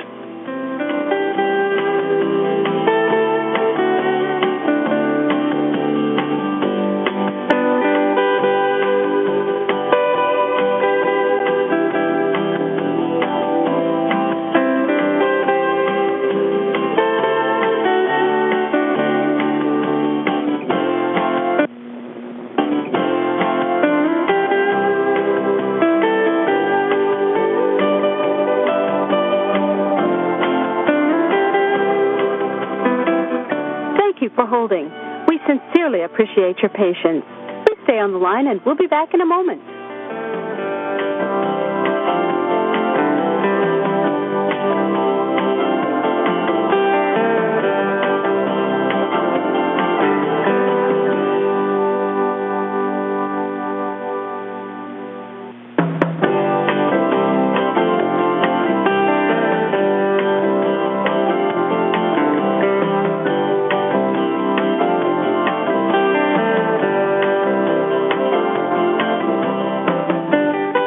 Thank you for holding. We look forward to talking with you soon. Please hold the line, and we'll be right back with you.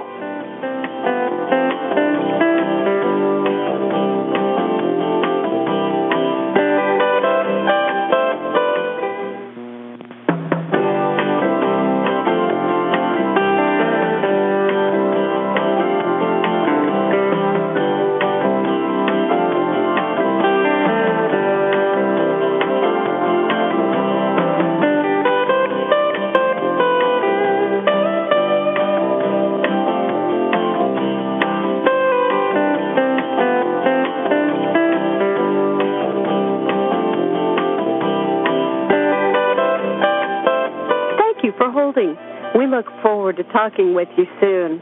Please hold the line, and we'll be right back with you.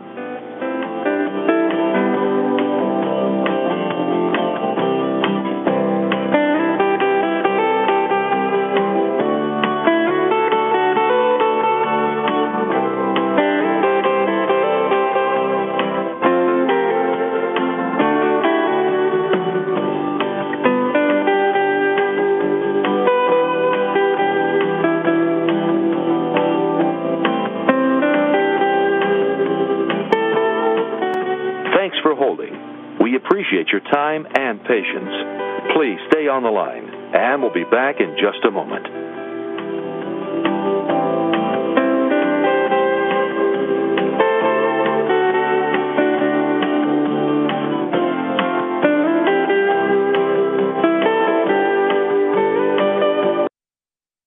Thanks for holding. We appreciate your time and patience.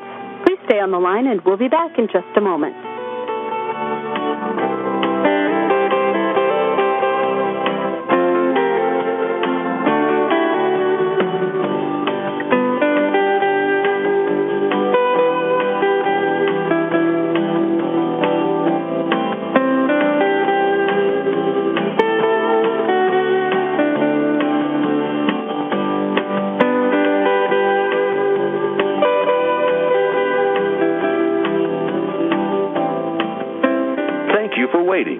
Your patience is appreciated.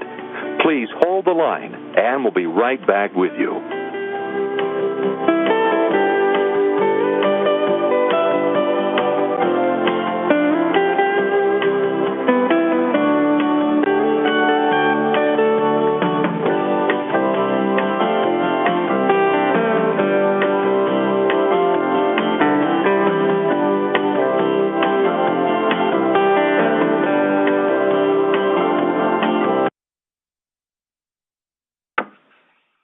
I hereby reconvene the open session board meetings. Joyce, please take roll. Roll call. Board Member Adams? Here. Board Member Ajmani? Here. Board Member Doshi? Here. Board Member Gordon? Here. Board Member Marocco? Here. Board Member Nara? Here. Board Member Rasmussen? Here. Board Member Welton? Here. Vice Chair Fulton? Here. Chair Gutierrez-Cacchetti? Here. Thank you.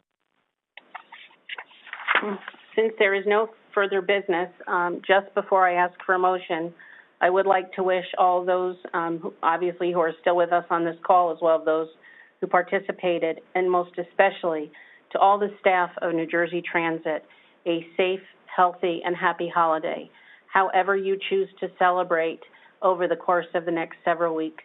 I wish you peace. I wish you contentment. I wish you acceptance. I wish you compassion, all of those gifts that can't be wrapped and put under a tree or by a menorah, or anywhere else you may put your gift, in any way that you celebrate. Those are the priceless gifts that can't be bought in a store, certainly the ones that are most important. And so I wish that to all of you as we continue through this holiday season, unlike any we've experienced. Having said that, I will take a motion to adjourn the meeting. Adams, so moved. Second. Fulton, second. Thank you. Is there any discussion on the motion? Hearing none, all in favor? Aye. Aye. Aye. Aye. Motion carries. Happy holidays, everyone. Stay safe. Happy holidays, everybody. Take care. Thank you. Thank you. Merry Christmas to everybody and a Happy New Year. Be well, everyone. Thank you. From me and all the staff. Happy holidays, everyone.